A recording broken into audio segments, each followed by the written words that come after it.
నమస్తే, welcome to reflection Bharat. నేను మీ Amogh Deshapati.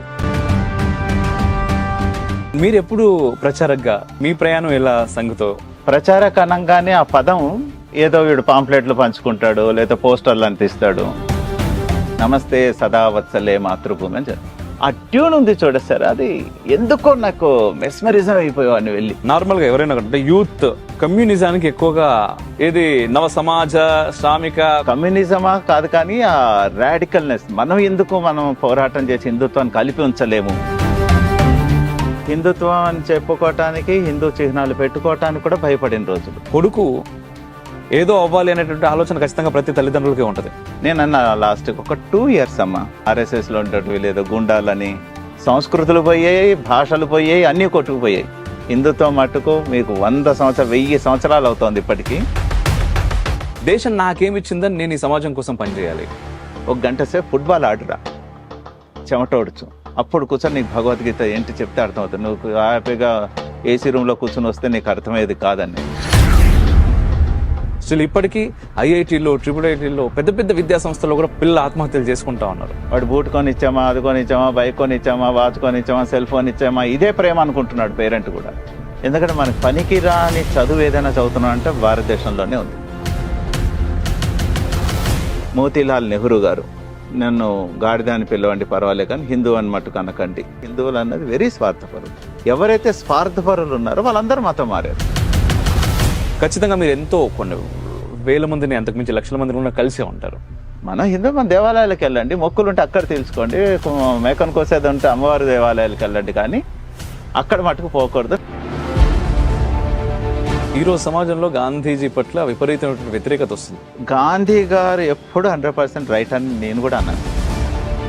Indira Gandhi emergency అన్నది తారాస్థాయికి చేరుకున్న దేశద్రోహం ఏదైనా ఉందంటే అది జరిగింది. అదే కంటిన్యూగా అదే ప్రభుత్వాలు, పాత ప్రభుత్వాలు కంటిన్యూ అయ్యి ఉంటే, ముస్లిం పుట్టిందే వాళ్ళ మతాన్ని పంచడానికండి. వాళ్ళు తప్పే ఉంది, వాళ్ళు రైట్. మన రామాయణం, భారతాలు, భగవద్గీత ఏదీ లేదు. కొత్తగా ఏదో బొట్టు పెట్టుకు తిరుగుతున్నామే తప్ప.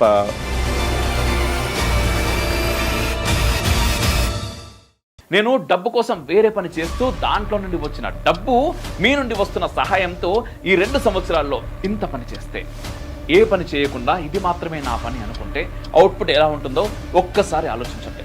ఒక్కటి చెప్తున్నా, ఈ దేశం ధర్మం జోలికి రావాలనంటే కలలో అయినా కూడా ఉచ్చపడేలా చేయబోతున్నాం. మీ సహాయం అడుగుతున్నాను. ఆర్థికంగా, వ్యూస్, షేర్స్, సబ్స్క్రైబర్ల రూపంలో కూడా. ఒకవేళ చేయకపోయినా పని మాత్రం ఆగదు, కొంచెం లేట్ అవుతుండొచ్చు అంతే. రిఫ్లెక్షన్ ఏదో యూట్యూబ్ ఛానల్ పెట్టి డబ్బులు దాచుకోవడానికి రాలేదు. మార్పు చూడటానికి వచ్చినాం. చూపించేదాకా ఎక్కడికి పోయేది లేదప్ప. ఈ వీడియో ఖచ్చితంగా మీరందరూ చూడాల్సింది. ఎందుకంటే సమాజం కోసం ఏదో చేయాలి అని కొంతమంది, అసలు సమాజం నాకేమి ఇచ్చింది, నేను ఎందుకు చేయాలి సమాజం గురించి అనుకునే వాళ్ళు కొంతమంది, సమాజానికి ఎంత చేసినా మనకేం రావట్లేదు అనుకునే వాళ్ళు ఇంకొంతమంది. ఈ 3 రకాల మనుషులు ఈ వీడియో చూస్తే ఒక క్లారిటీ వస్తుందప్ప. అందుకోసం ఖచ్చితంగా ఈ వీడియో పూర్తిగా స్కిప్ చేయకుండా మీరు చూసుడే కాదు, చాలా మందికి పంపాలి. అండ్ మీ అభిప్రాయాలు కామెంట్ల రూపంలో తప్పకుండా తెలియజేయాలి. నేను ప్రతి కామెంట్ కూడా చదువుతాను. ఈరోజు లైఫ్ ఎట్ 360 కార్యక్రమంలో భాగంగా ఒక విశిష్ట అతిథి మన స్టూడియోలో ఉన్నారు. బేసిక్గా వారి గురించి నేను పరిచయం చేయడానికంటే ముందు ఒక చిన్న, అంటే వారితో ఉన్నప్పుడు నేను అనుభవించినటువంటి ఒక చిన్న సంఘటన మీ అందరితో పంచుకోవాలనిపిస్తుంది నాకు. రీసెంట్గా భైన్సాకి వెళ్ళడం జరిగింది. భైన్సా అంటే మీ అందరికీ తెలిసిందే, అనేక సందర్భాల్లో వార్తల్లో చాలా ప్రముఖంగా వినిపించేటటువంటి పేరు. అయితే ఆ భైన్సాలో వివేకానంద ఆవాసానికి ఒక కార్యక్రమం దృష్ట్యా కొందరితో కలిసి నేను వెళ్ళాను. అక్కడ చాలామంది యువకులు ఉన్నారు. అంటే కొంతమంది చదువుతున్నారు, కొంతమంది ఆల్రెడీ చదివి వెళ్ళిపోయిన వాళ్ళు మళ్ళీ అక్కడికి వచ్చి ఆ రోజు వారి అనుభవాలను పంచుకుంటూ ఉన్నారనమాట. పంచుకుంటున్నప్పుడు నాతో పాటు ఈరోజు మన స్టూడియోలో ఉన్నటువంటి అతిథి ఆ రోజు నాతో పాటు ఉన్నప్పుడు వారు అడిగినటువంటి ఒక ప్రశ్న, అప్పటికి అనేక మంది అనేక ప్రశ్నలు అడిగాం. చాలా సమాధానాలు అక్కడ నుంచి వచ్చాయి మాకు. ఏమవుతారు అని కూడా ఆటోమేటిక్గా అడుగుతాం కదా, యూత్ చదువుతున్నారు అన్నప్పుడు మీరు ఏం కాబోతున్నారు, మీరేమవుతారు అని చెప్పేసి చాలా అరుదుగా వచ్చేటటువంటి ప్రశ్న. క్షమించాలి, చాలా రెగ్యులర్గా వచ్చేటటువంటి ప్రశ్న. అయితే అరుదుగా ఒక ప్రశ్న వస్తుంది. ఆ ప్రశ్న వారు అడిగారు ఏంటి అంటే, మీలో ఎవరైనా నాలాగా ప్రచారక అవ్వాలనుకుంటున్నారా అని. చాలామంది ఉన్నారు ముందు. ఏ ఒక్కరు కూడా ధైర్యంగా అప్పటి వరకు ఏది అవుతారా అన్నా కదా అందరూ లేచారు, మేము అదవుతామన్నారు, ఇదన్నారు, అదన్నారు, ఇదన్నారు. కానీ మీరు ఇన్స్పిరేషన్ అని కూడా చెప్పారు, మీ వల్ల మాకు ఎంతో వచ్చిందని చెప్పారు, మీరు చాలా బాగా చూసుకుంటున్నారని చెప్పారు. మరి నాలాగా ఎవరైనా ప్రచారక అవుతారా అని వారు అడిగినటువంటి ప్రశ్నకి మొత్తం హాల్ మొత్తం సైలెన్స్. ఒక్కరి దగ్గర నుంచి కూడా నేను అవుతాను అనేటటువంటి సమాధానం రాలేదు. సో వారు Vasu Usunumarthi garu and Sevabharati state organisation secretary. Sir ఎలా ఉన్నారు? నమస్తే, చాలా బాగున్నాం. యాక్చువల్గా అన్నిటికంటే మించి చాలా ప్రశ్నలు ఉన్నాయి, చాలా అడగాలని ఉంది నాకు మిమ్మల్ని. అయితే ఆ రోజు నేను అనుభవించినటువంటి సంఘటన ఏదైతే ఉందో, నాలాగా ఫుల్ టైం ప్రచారకగా మీరు ఎవరైనా అవుతారా అన్నప్పుడు, అప్పటి వరకు పిల్లలందరూ కూడా చాలా సరదాగా ఉన్నారు మీతో. మీరు చాలా ప్రశ్నలు అడిగారు, చాలా కథలు చెప్పారు, చాలా బాగా ఇంటరాక్ట్ అయ్యారు వాళ్ళందరూ కూడా. కానీ ఆ ప్రశ్నకు ఎవరి దగ్గర నుంచి కూడా నేను అవుతాను, అట్లీస్ట్ అవ్వాలనుకుంటున్నాననే సమాధానం రాలేదు. ముఖ్యంగా నాకు ఇక్కడ 2 ప్రశ్నలు. ఫుల్ టైం ప్రచారక బాధ్యత ఏంటి, అండ్ అక్కడ ఉన్నటువంటి పిల్లలు ఎవరు కూడా నేను అవుతాను అనే సమాధానం రానప్పుడు మీకేమనిపించింది? అయితే అంటే ప్రచారక యొక్క వ్యవస్థ గురించి మొదట కొంత అందరికీ తెలిస్తే మంచిది. ఖచ్చితంగా చాలా మందికి సంఘ తెలుసుకోవాలనుకున్న వాళ్ళకి ప్రచారక అనగానే ఆ పదం రెగ్యులర్ వాడే దాంట్లో ఇది కొద్దిగా ఏదో వీడు పాంప్లెట్లు పంచుకుంటాడు, లేదా పోస్టర్లు అంటిస్తాడు, లేదా పుస్తకాలు పంచుతారు, ఇలా ప్రచారం చేసే ఒక వ్యక్తులేమో అని అనుకుంటారు జనరల్. ఆ పదం జనాల్లోకి వెళ్ళింది. కానీ సంఘ నిర్మాత ఎప్పుడైతే ప్రచారక వ్యవస్థను ప్రారంభం చేశారో డాక్టర్ హెడ్గేవార్, ఇది ఒక యూనిక్ ఒక పద్ధతి కావచ్చు. ఈ ప్రచారక అన్న వ్యవస్థ అన్నది ఒక యూనిక్ పద్ధతి. అది ఎవరైతే ప్రచారకగా రావాలనుకుంటారో, అందుకనే నేను అందరికీ చెప్తుంటాను సంఘంలో 2 రకాల కార్యకర్తలు ఉంటారు అని. ఒకరు గృహస్థులు అయి ఉండి, గృహం ఉంది కాబట్టి, భార్య పిల్లలు ఉన్నారు కాబట్టి ఉద్యోగం చేయాలి, వ్యాపారం చేయాలి, సంపాదించాలి, కష్టాలు నష్టాలు భవసాగర్ అంతా ఈదవలసిందే వాళ్ళు. దాంతోపాటుగా సమాజంలో జరుగుతున్న ఇప్పుడున్న పరిస్థితులు, అప్పుడున్న పరిస్థితులు, దానికి స్పందించి ఏదో చెయ్యాలి అన్న మనసులో వచ్చిన దాన్ని ఆధారం చేసుకొని కొంత సమయం వాళ్ళు ఇస్తారు. కొంత అంటాం అసలు సమంజసం కాదు. సంఘలో ఆర్ఎస్ఎస్లో ఇప్పుడున్న కార్యకర్తలు, గృహస్థ కార్యకర్తలు ప్రచారం కంటే ఎక్కువ పనిచేస్తున్న వాళ్ళని కూడా నేను చూశాను. అద్భుతాలు సృష్టించిన వాళ్ళని చూశాం. చాలా ఎక్కువ పనిచేస్తున్న వాళ్ళు ఉన్నారు. రెండవ రకం ఏంటంటే ప్రచారక వ్యవస్థ. ఆఫ్టర్ ఎడ్యుకేషన్, చదువు అయిపోయింది, కానీ ఎక్కడో ఉంది దేశం గురించి నేను పని చేయాలి. పని చేయాలంటే నేను గృహస్థ కార్యకర్తల్ని కూడా చూస్తున్నాను. ఇంట్లో ఎన్ని ఇబ్బందులు పడుతున్నో, ఎలా చేస్తున్నారో కూడా తెలుసు. ఎంత చేసినప్పటికీ వేగం పెరగాలనుకోండి, మొత్తం సమాజం గురించి అంకితమైన డాక్టర్జీ యొక్క జీవితం ఏదైతే ఉందో, అంటే డాక్టర్జీ అంటే సంఘ నిర్మాత యొక్క జీవితం, అది ప్రేరణ. ఎందుకంటే వారు అప్పట్లో ఎంబీబీఎస్ అనేవాళ్ళు కాదు, కానీ డాక్టర్ చదువు అయిపోయింది, ఎంబీబీఎస్ పూర్తి చేశారు కలకట్టాలో. అయిన తర్వాత ఆఖరికి వెళ్ళిపోతున్న సమయంలో ప్రిన్సిపాల్ గారు పిలిచారు. ఏంటంటే డాక్టర్జీ యొక్క బ్యాక్గ్రౌండ్ తెలుసు, చాలా పేదరికం. వాళ్ళ ఇంట్లో అసలు ఒక్కసారి ఛాయ్ పెట్టాలంటే పాలు చక్కెర ఏమి ఉండేది కాదు ఎవరైనా వస్తే. రెండోది, మీరు డాక్టర్జీ యొక్క బొమ్మ కూడా చూసుంటారు ఎప్పుడైనా. ఆయన కోట్ వేసుకుని కనబడతారు. అవును. ఎందుకు ఆ కోట్ వేసుకుంటారంటే లోపల ఉన్న షర్ట్ అంతా ఎప్పుడు చిరిగిపోయేదే ఉండేది. అలాంటిది ఒక కోట్ వేసుకుని బయటకు వెళ్తూ ఉండేవారు వారు. అంత పేదరికంలో ఉన్న అతను, ఆ ప్రిన్సిపాల్ గారు, నీ చదువు అయిపోతోంది, నువ్వు మంచి స్టూడెంట్వి, కాబట్టి ఇప్పుడు నేను ఒక ఉద్యోగం చూశాను బర్మాలో, నువ్వు అక్కడ కనుక గవర్నమెంట్ హాస్పిటల్లో కనుక నువ్వు బర్మాలో ఉద్యోగం చేసుకుంటే నీకు మంచి లైఫ్ ఉంటుంది, మంచి జీతం వస్తుంది, కాబట్టి నువ్వు వెళ్తే బాగుంటుంది అన్న అభిప్రాయం, నీ లైఫ్ మారిపోతుంది అన్నారు. డాక్టర్జీ చాలా చక్కగా మామూలుగా మాట్లాడుతూ, లేదు నా జీవితం ఇంకోటి నేను నిర్ణయించుకున్నాను, ఉమ్, నా వ్యక్తిగతంగా సంపాదించుకోవాలని అయితే లేదు నాకు. ఓకే. కాబట్టి నేను దేశం గురించి పనిచేయాలని ఉంది. దేశంలో నా లైఫ్ అంతా కూడా ఈ దేశం గురించి డెడికేట్ చేయాలనుకుంటున్నా. కాబట్టి ఆయన బ్రహ్మచారిగా ఉంటాం. ఆనాడు ప్రచారక వ్యవస్థ లేదు, కానీ వారు ప్రచారకగా బ్రహ్మచార్యంగా పాటిస్తూనే పెళ్లి లేదు ఏం లేదు అన్నీ వదిలేసేసి యావత్ జీవితాంతం కూడా చనిపోయేంత వరకు వారు ఆ రకంగా పనిచేశారు. తర్వాత అప్పుడున్న అవసరాల దృష్టిలో పెట్టుకుని చాలామంది అప్పుడు స్టూడెంట్ ఇంటర్ చదవటానికి వచ్చారు, అప్పుడు సంఘ శాఖకు వచ్చారు. డాక్టర్జీ వాళ్ళలోంచి మంచి మంచి వాళ్ళని వ్యక్తుల్ని సెలెక్ట్ చేసుకుని నువ్వు డిగ్రీ గురించి నువ్వు నాగ్పూర్లో ఉన్నావు, ఈరోజు ఇక్కడి నుంచి నువ్వు పూణేకి వెళ్ళు, లేకపోతే ఇక్కడి నుంచి విజయవాడకి పో, ఇట్లాగా చదువు పేరుతో పంపించారు. అప్పటికి ఇంకా ప్రచార వ్యవస్థ కాలే, ఓకే, కానీ పంపించారు ఆయన. అదే. పంపిన తర్వాత ఒక ఉదాహరణ చెప్తాను. Yes, sir. Please. వారు ఒక యాదారావుజీ అని ఒక జ్యేష్ఠ ఇలాంటి కార్యకర్త, చిన్న పిల్లవాడు, చదువుకున్నాడు, అన్నీ అయిపోయిన తర్వాత వేరే వాళ్ళని ప్రచారంగా వెళ్ళమని డాక్టర్జీ అన్నారు చదువు అయిపోయిన తర్వాత. కానీ యాదారావుజీని అడగట్లే ఆయన. ఈయనకుంది నేను వెళ్ళి ఏదైనా చేయాలి, అందరినీ ప్రచారంగా పంపుతున్నా, నన్ను పంపట్లేదని.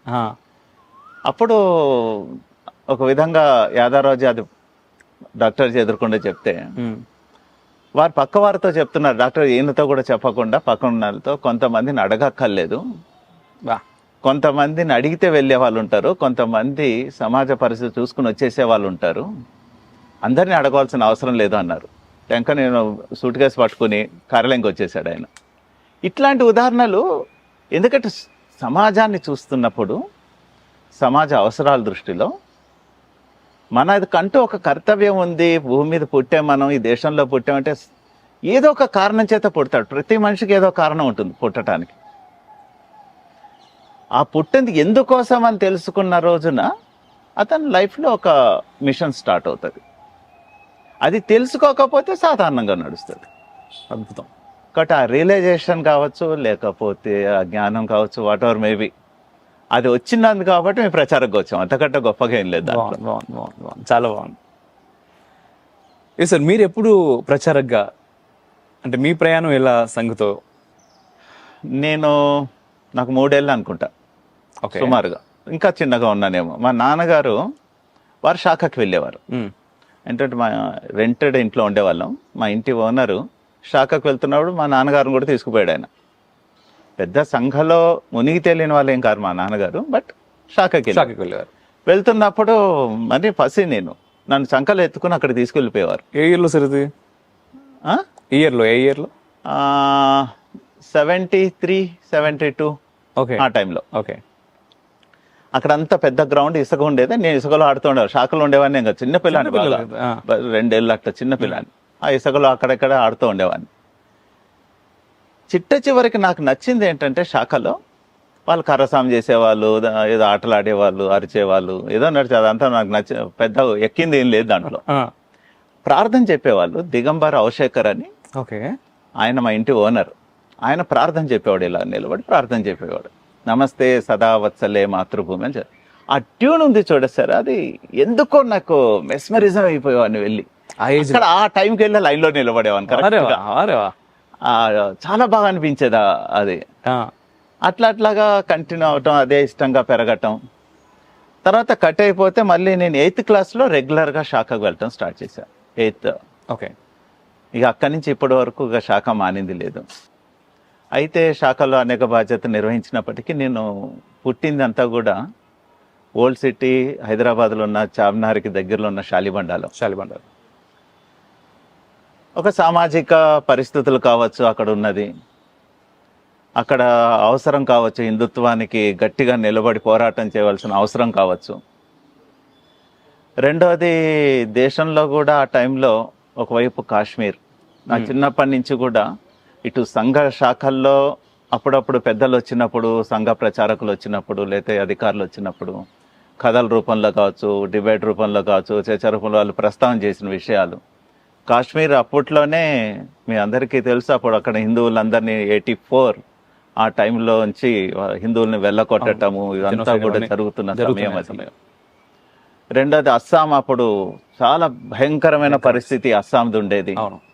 అప్పుడు స్టూడెంట్ ఆర్గనైజేషన్ అస్సాం పోరాటాలు చేయటం, అక్కడ ఆ పుస్తకాలు, ఆ చరిత్ర అవి సంఘంలో వినటం. అట్ ది సేమ్ టైం మీనాక్షిపురమా రహిమత్ నగరా అని చెప్పి తమిళనాడులో ఒక ఇష్యూ జరిగింది. ఓకే. ముస్లిమ్స్ ఒకటేసారి 1,00,000 మందిని వాళ్ళు కన్వర్ట్ చేసేసారు, హిందూస్ని ముస్లిమ్స్.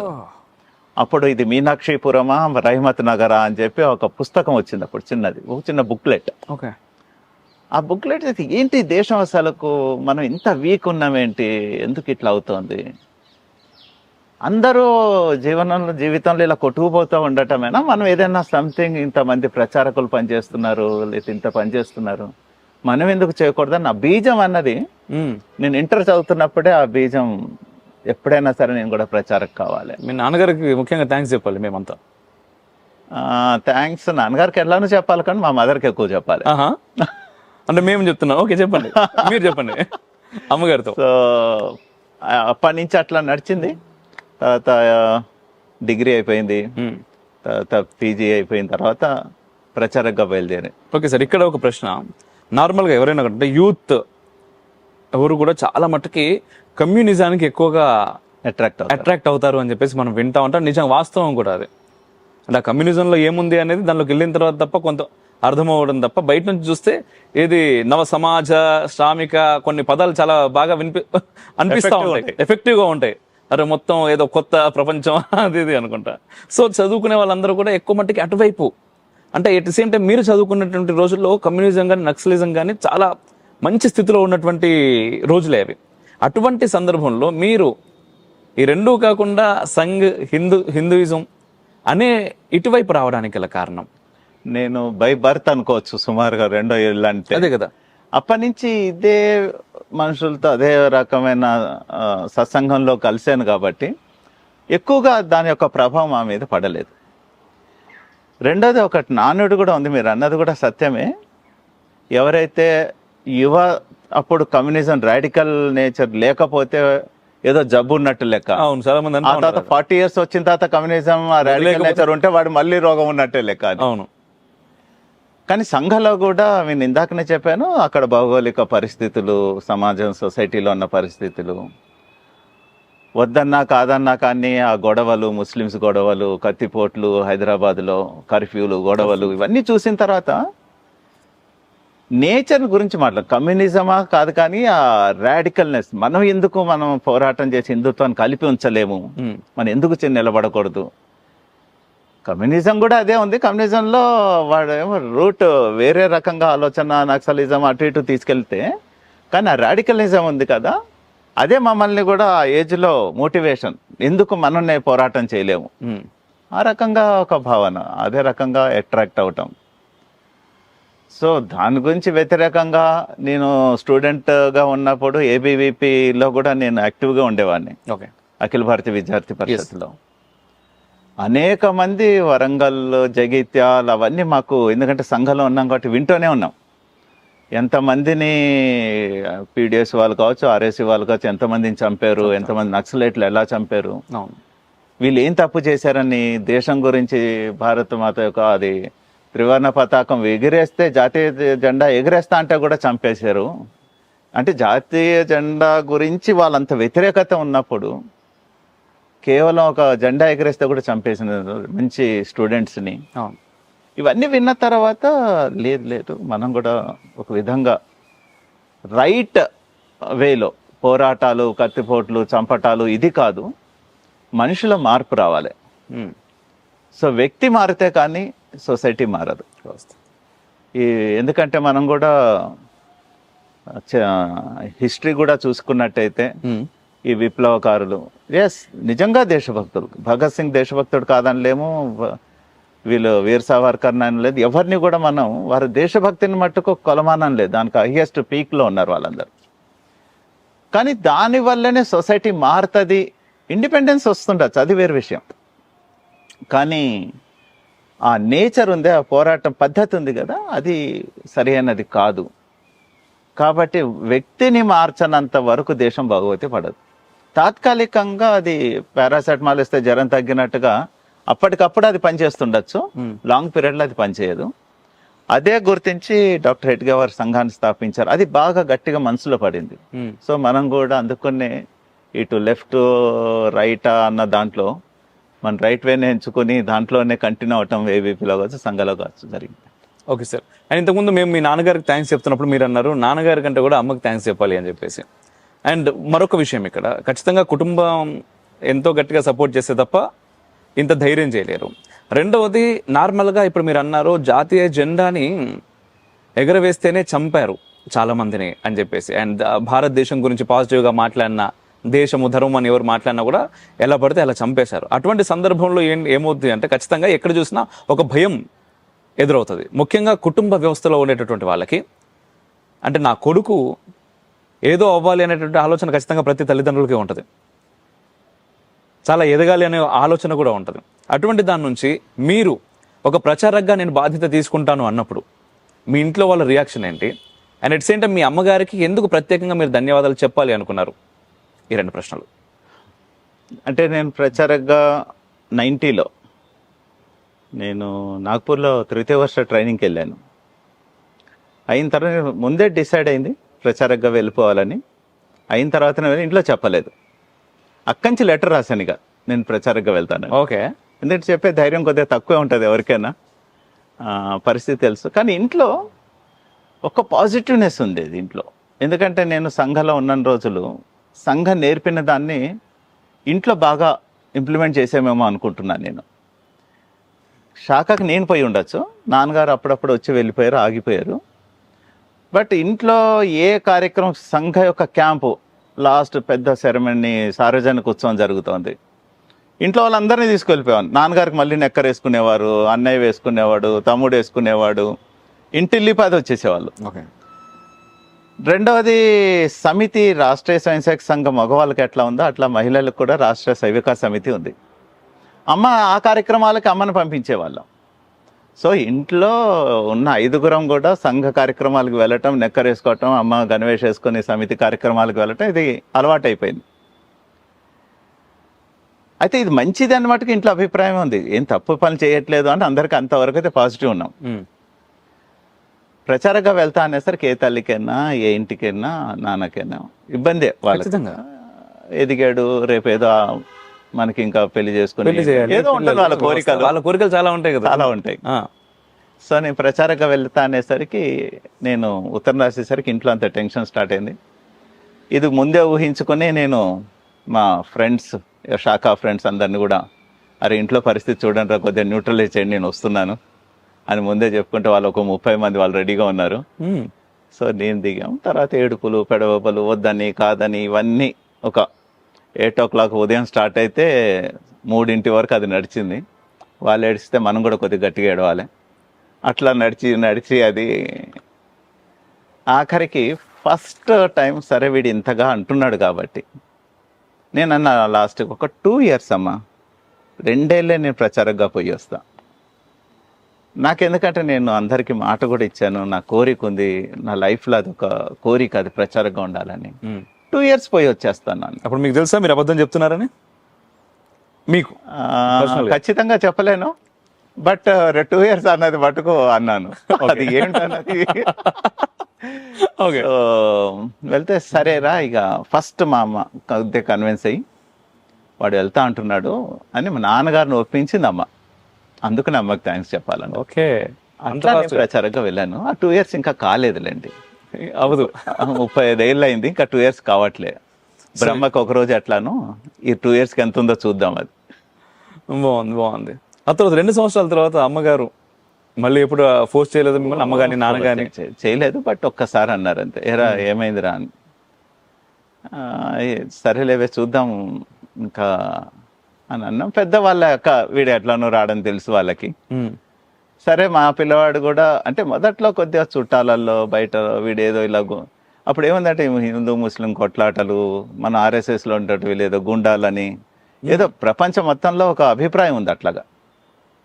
కాబట్టి మీ పిల్లలు ఇలాగా ఏదో ఇట్లా దీంట్లో వెళ్ళాడట వాడు ఏదో నక్సలిజంలో పోయినట్టుగా వాళ్ళు అభిప్రాయాలు.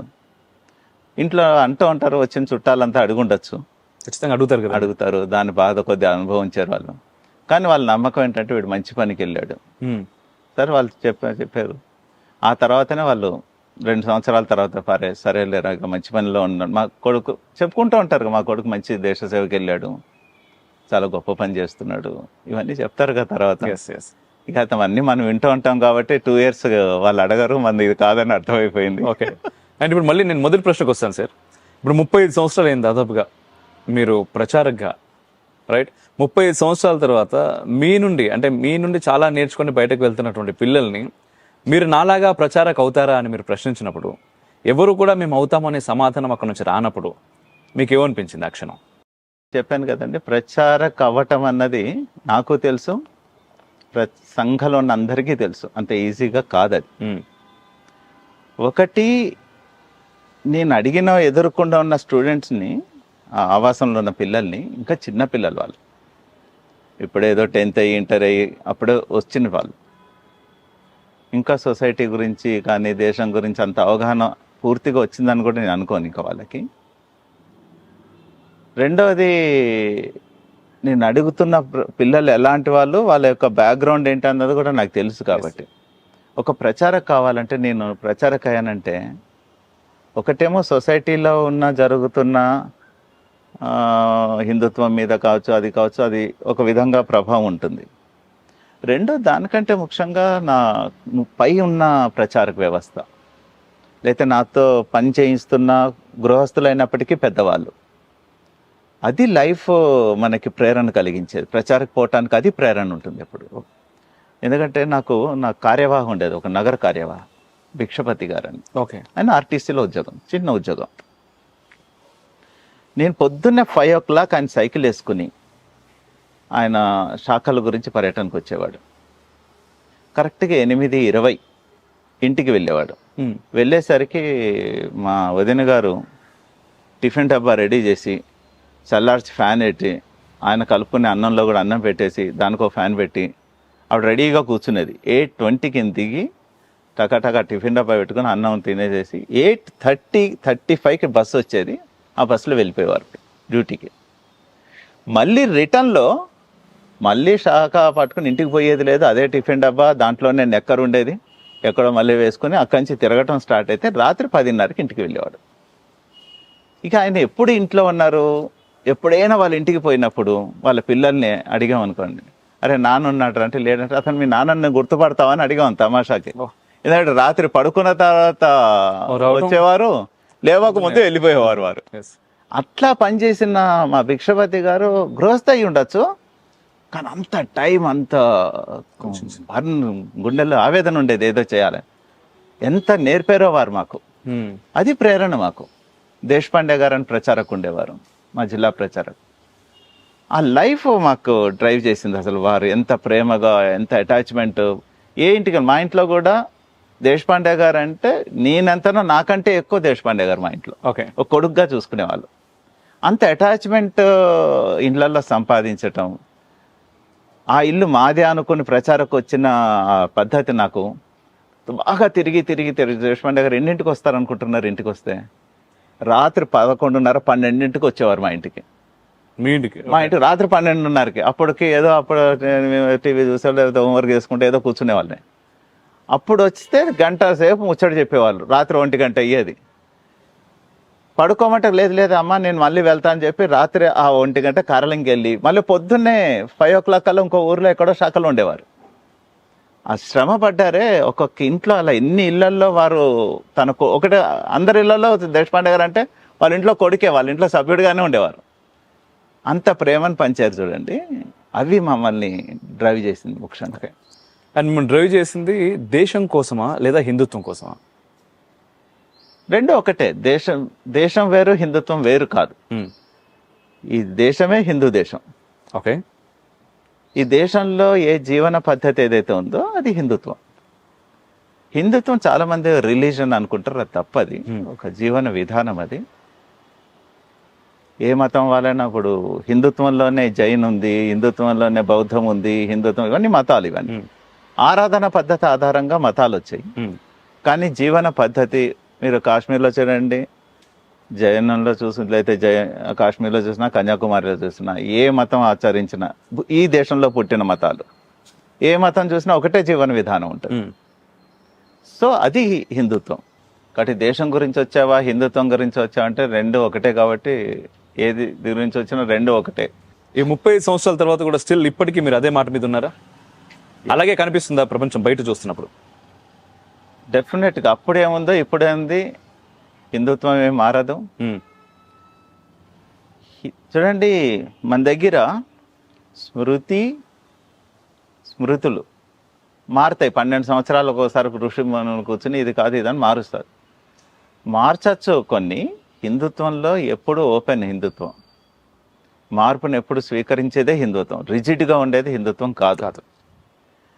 కాబట్టి హిందుత్వంలో మార్పులు ఉంటాయి, బట్ వాల్యూస్ మటుకు ఒకటే, ఎప్పుడు మారవవి. అదే సత్యం అని చెప్తాం మనం. ఆ సత్యం ఎప్పుడు మారేది కాదు, ధర్మం ఎప్పుడు మారేది కాదు. లోపల ఆచారాలు పద్ధతులు అవి మారుతాయి. ఓకే, కాబట్టి మార్పు ఏం లేదండి. అప్పుడేముంది ఇప్పుడు అదే ఉంది. ఓకే.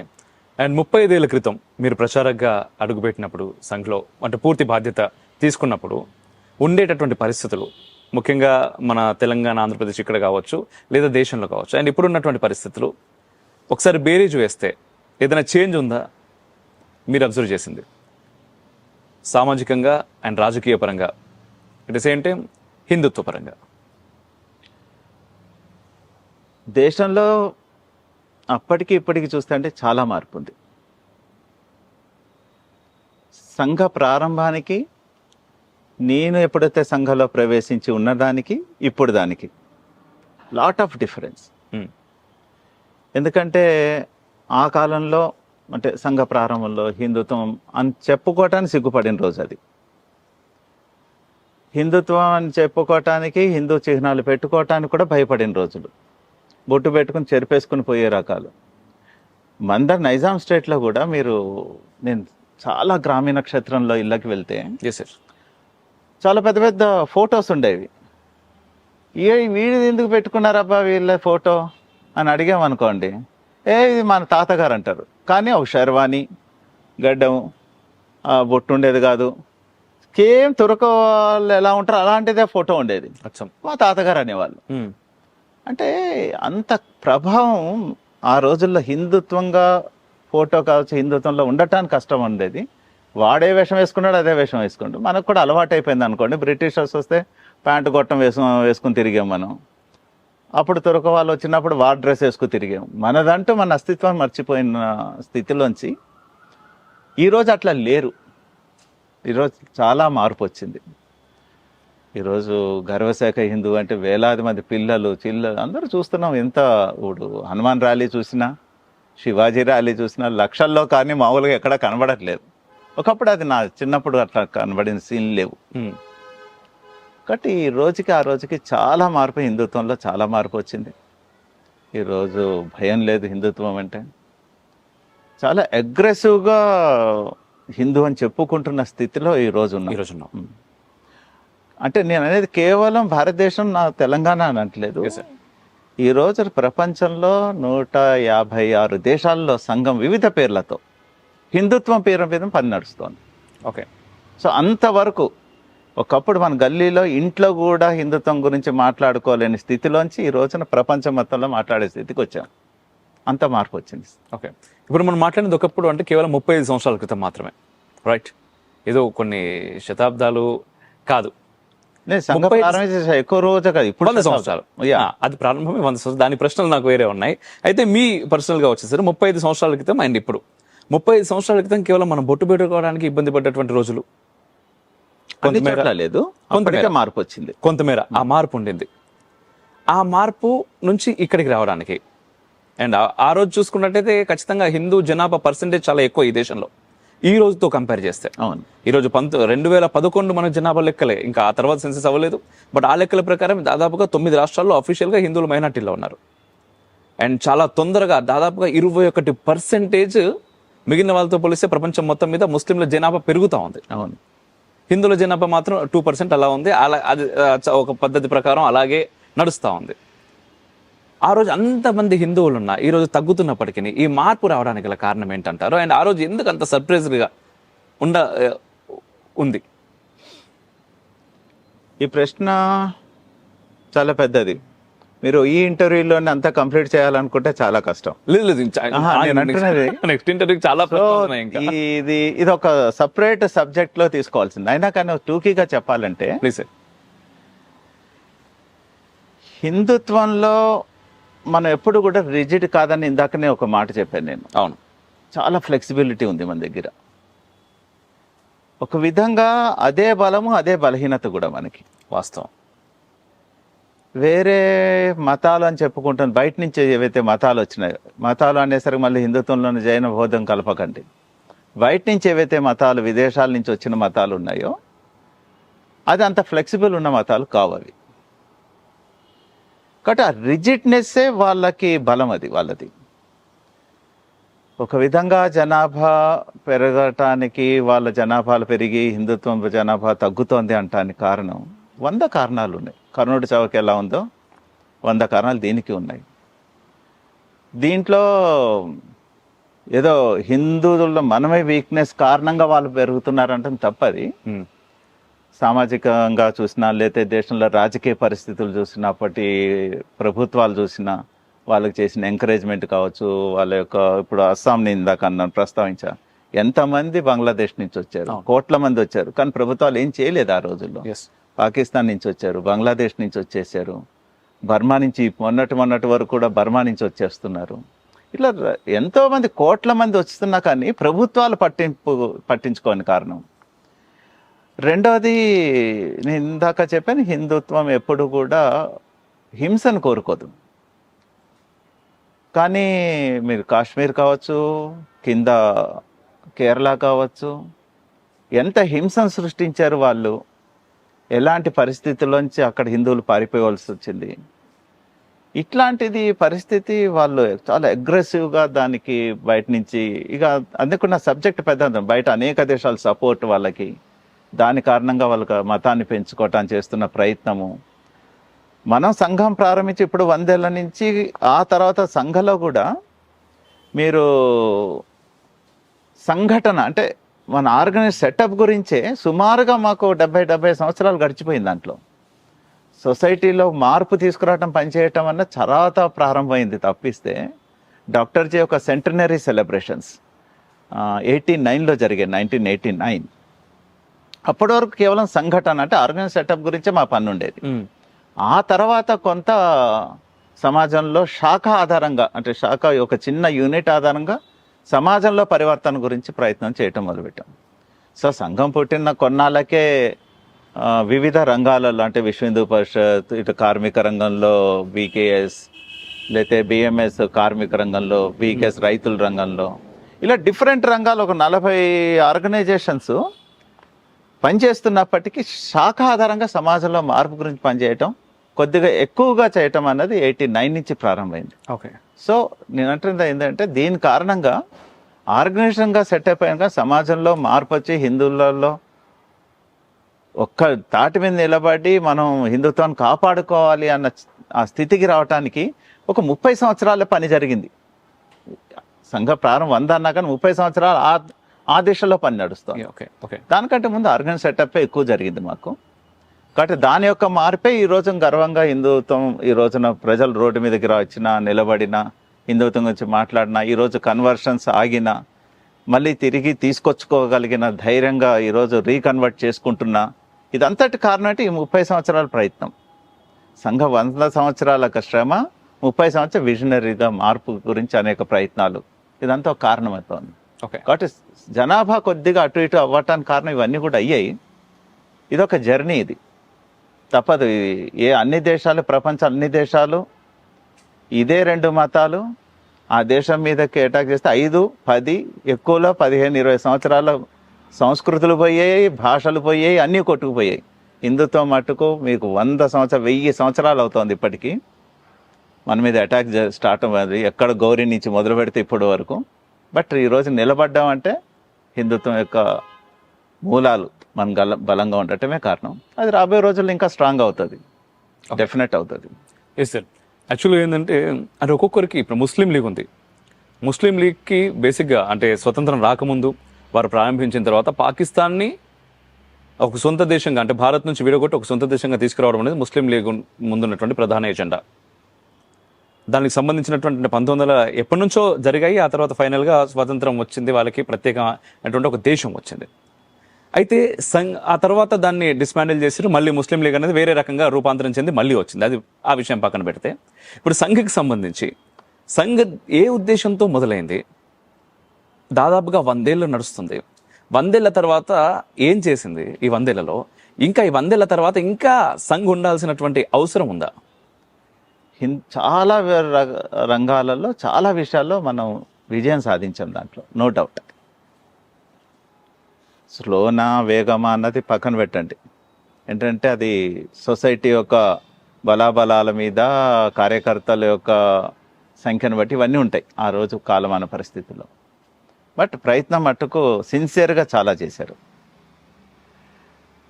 మీరు ఎట్లాంటి విజయాలు సాధించారు అన్న దాంట్లో సంఘ ఎప్పుడు కూడా, ఎప్పుడైతే పరమ పూజనీయ డాక్టర్జీ 40లో వారు స్వర్గస్థులు అయిన తర్వాత, గురూజీ అప్పుడు గోల్వార్కర్జీ సరసంఘ చాలక్గా ఉండి 33 ఇయర్స్ వారు సరసంఘ చాలక్గా ఉన్నారు.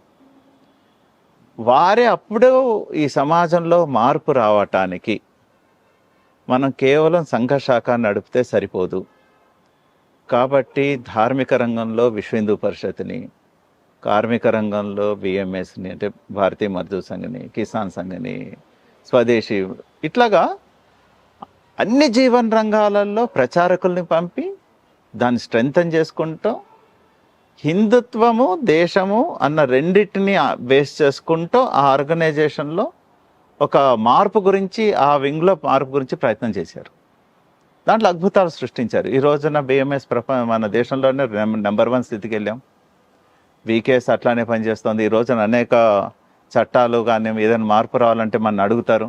ఆ స్థితికి అంటే వ్యవస్థ పరివర్తన అంటారు కదా, ఆ వ్యవస్థ పరివర్తనలో ఈ రోజున మన అన్ని రంగాల్లో ఉన్న సంస్థలు ఈరోజు యాక్టివ్గా ఉండగలుగుతున్నాయి. అంత పని చేశారు.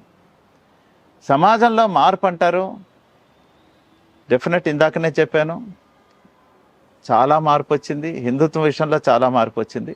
కానీ ఇంకా రావాల్సింది చాలా అయితే ఉంది. మీరు అన్నారు ఎప్పటి వరకు ఇది ఉంటుంది అన్న ఆర్ఎస్ఎస్, రావాల్సింది ఇంకా చాలా దూరం ఉంది. సో ఆ మార్పు వచ్చేంత వరకు అయితే పని చేయవలసిందే. అందుకనే సంఘ ప్రార్థనలు పరమ వైభవన్ మే తత్స్వరాష్ట్రం, పరమ వైభవ స్థితి రావాలి. మామూలు ఏదో అల్లాటపా ఏదో మార్పు గురించి కాదు పనిచేస్తున్నది. మేము సంఘ ప్రతిజ్ఞ చేస్తాం. ఒక స్థాయి వచ్చిన కార్యకర్తలకు ప్రతిజ్ఞ ఇస్తారు. సర్వాంగేణ ఉన్నతి సాధించుటకు నేను రాష్ట్రీయ స్వయంసేవక సంఘ ఘటకొనుగా చేరినాను అని చెప్తాం. సర్వాంగేణ ఉన్నతి అంటే ఏమిటి అన్నది పెద్ద టాపిక్. అది అంటే కేవలం ఏదో భౌతికమైన ఎదుగుదల ఒక్కటే సర్వాంగీణ ఉన్నతి కాదు. మన దగ్గర పేదరికం పోయింది, అందరికి ఉద్యోగాలు వచ్చేసాయి, ఆరోగ్యం బాగుంది, ప్రపంచంలో మన ఆర్మీ చాలా గొప్పది, మంచి చదువులు ఉన్నాయి. ఇది ఒక్కటి భౌతికమైన ఎదుగుదల ఒకటే కాదు. ఈ దేశం ఒక గొప్పతనం ఏంటంటే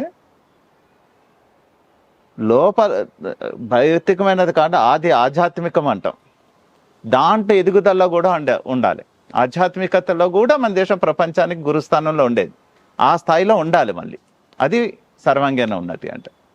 బట్ అది వచ్చేంత వరకు అయితే పనిచేయాలి. ఎప్పటి వరకు అంటే అప్పుడు వచ్చేంత వరకు పనిచేయాలి. ఎప్పుడు అంటే మన డేట్లు దీంట్లో ఏం ఫిక్స్ చేసేదేం కాదు, ఇది చేయాలి. అండ్ ఒకసారి అంటే ఆర్ఎస్ఎస్ విభాగాల గురించి, ఆర్ఎస్ఎస్ నుండి వచ్చినటువంటి విభాగాల గురించి, అవి చేస్తున్నటువంటి పనుల గురించి. ఆర్ఎస్ఎస్లో ముఖ్యంగా అండి అంటే సంఘటన, ఆర్గనైజేషన్ సెటప్ గురించి. నేను సంఘటన అన్నప్పుడల్లా ఆర్గనైజేషన్ అన్ని అర్థం చేసుకోవాలి ఖచ్చితంగా. దీంట్లో సంఘ యొక్క మౌలికమైన డాక్టర్జీ ఎప్పుడైతే సంఘ సంస్థ ప్రారంభం చేశారో, దేశంలో మార్పు రావాలంటే మనిషిలో మార్పు రావాలి ఖచ్చితంగా. అంటే వ్యక్తి నిర్మాణం జరగాలి. ఎలా జరగాలి అంటే శాఖ ఆధారంగా జరగాలి. శాఖల్లో ఆ వ్యక్తి నిర్మాణం తయారు చేసే ప్రక్రియ ఆ శాఖల్లో జరుగుతుంది. బయట వాడికి చూసిన వాడికి సంఘం ఎప్పుడూ అర్థం కాదు.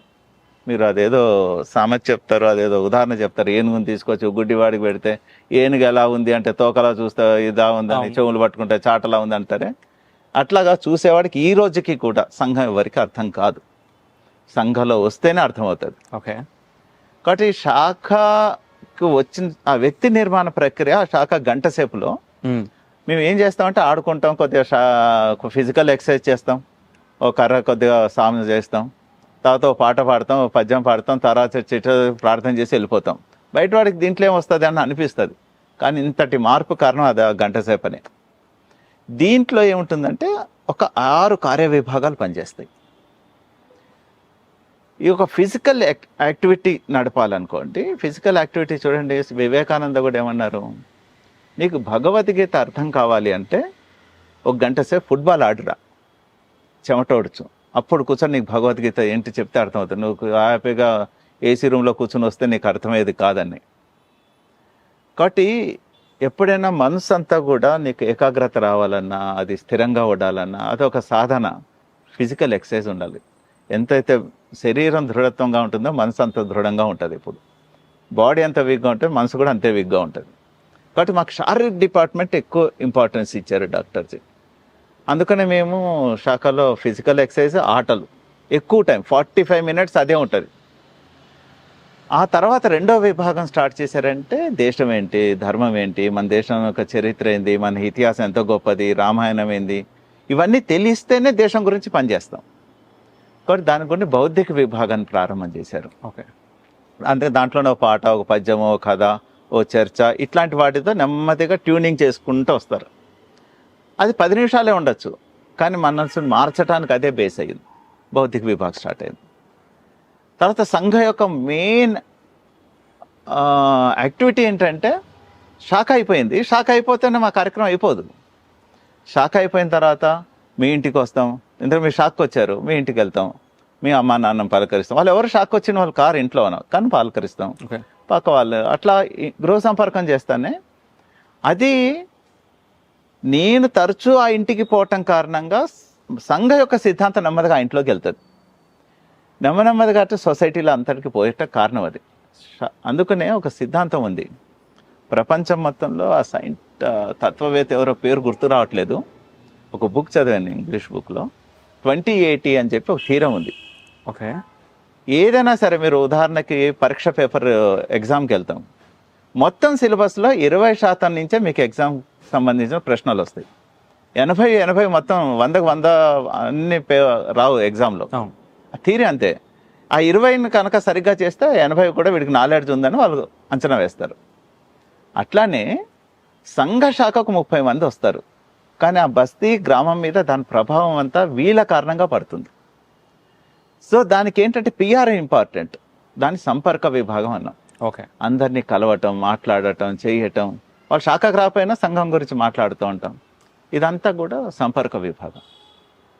దీని తర్వాత ఇంకొక విభాగం ఏంటంటే ముఖ్యంగా ఈ సంపర్క శారీరక బౌద్ధికులతో పాటుగా సేవా విభాగం అన్నది 89లో ప్రారంభం చేశాం.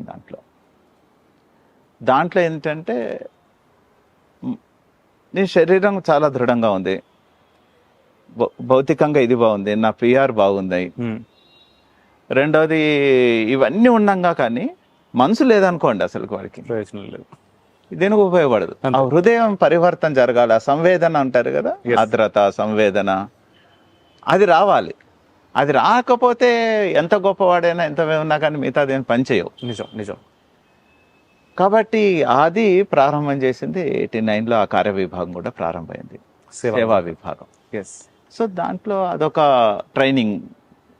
బస్తీలకు వెళ్ళాలి. ఎందుకంటే మీరు ఎప్పుడైనా వెళ్ళారా లేదో, స్లమ్లోకి వెళ్ళి ఒక మురుకవాడల్లోకి వెళ్ళి వాళ్ళ జీవనం ఎలా ఉంటుంది, వాళ్ళు ఎట్లా బతుకుతారు, ఎట్లా ఉంటారు అని తెలుసుకోకుండా వాళ్ళ యొక్క ఉన్నతి గురించి నేను ఇక్కడ ఏదో ఏసీ గదిలో కూర్చుని చేస్తే వచ్చేది కాదు. అది నిజం. వెళ్ళాలి, చూడాలి. మీకు ఒక ఉదాహరణ చెప్తాను. నేను ఒక ఇంటికి పోయింది చెప్తాను సార్. మాకు ఒక శాఖ ఆధారంగా ఒక బాల సంస్కార కేంద్రం అని చిన్నపిల్లల్లో మంచి సంస్కారం ఇచ్చటానికి వారంలో ఒక రోజు కలుపుతాం. ఓకే. దాన్ని బాల సంస్కార కేంద్రం అంటాం. నేను ఇందాకనే చెప్పాను పిఆర్, వచ్చిన పిల్లలు ఉంటే నేను వాళ్ళ ఇళ్ళకి కూడా పోతాం, అమ్మా నాన్న అందరం పలకరిస్తాం. అది మంచి ఒక చిన్న మురికి వాడలో నడుస్తుంది. ఆ మురికి వాడని మీ పదం వాడము, సేవా బస్తీ అంటాం, దాంట్లో నడుస్తాను. నేను తరచూ ఆ ఇంటికి చాలాసార్లు వెళ్ళాను. వాళ్ళ నాన్నగారు కూడా, అమ్మాయి వాళ్ళ నాన్నగారు మాట్లాడుతూ ఉండేవారు. ఎప్పుడు వెళ్ళినా కానీ వాళ్ళు ఉన్నదో లేదో గుడిసె ఉన్నప్పటికీ కూలి పని చేసుకుని వచ్చినా కానీ చాయ్ ఇచ్చేవారు, లేకపోతే భోజనం పెడితే భోజనం టైం అయితే భోజనం చేయమనేవాళ్ళు, ఆఫర్ చేసేవాళ్ళు.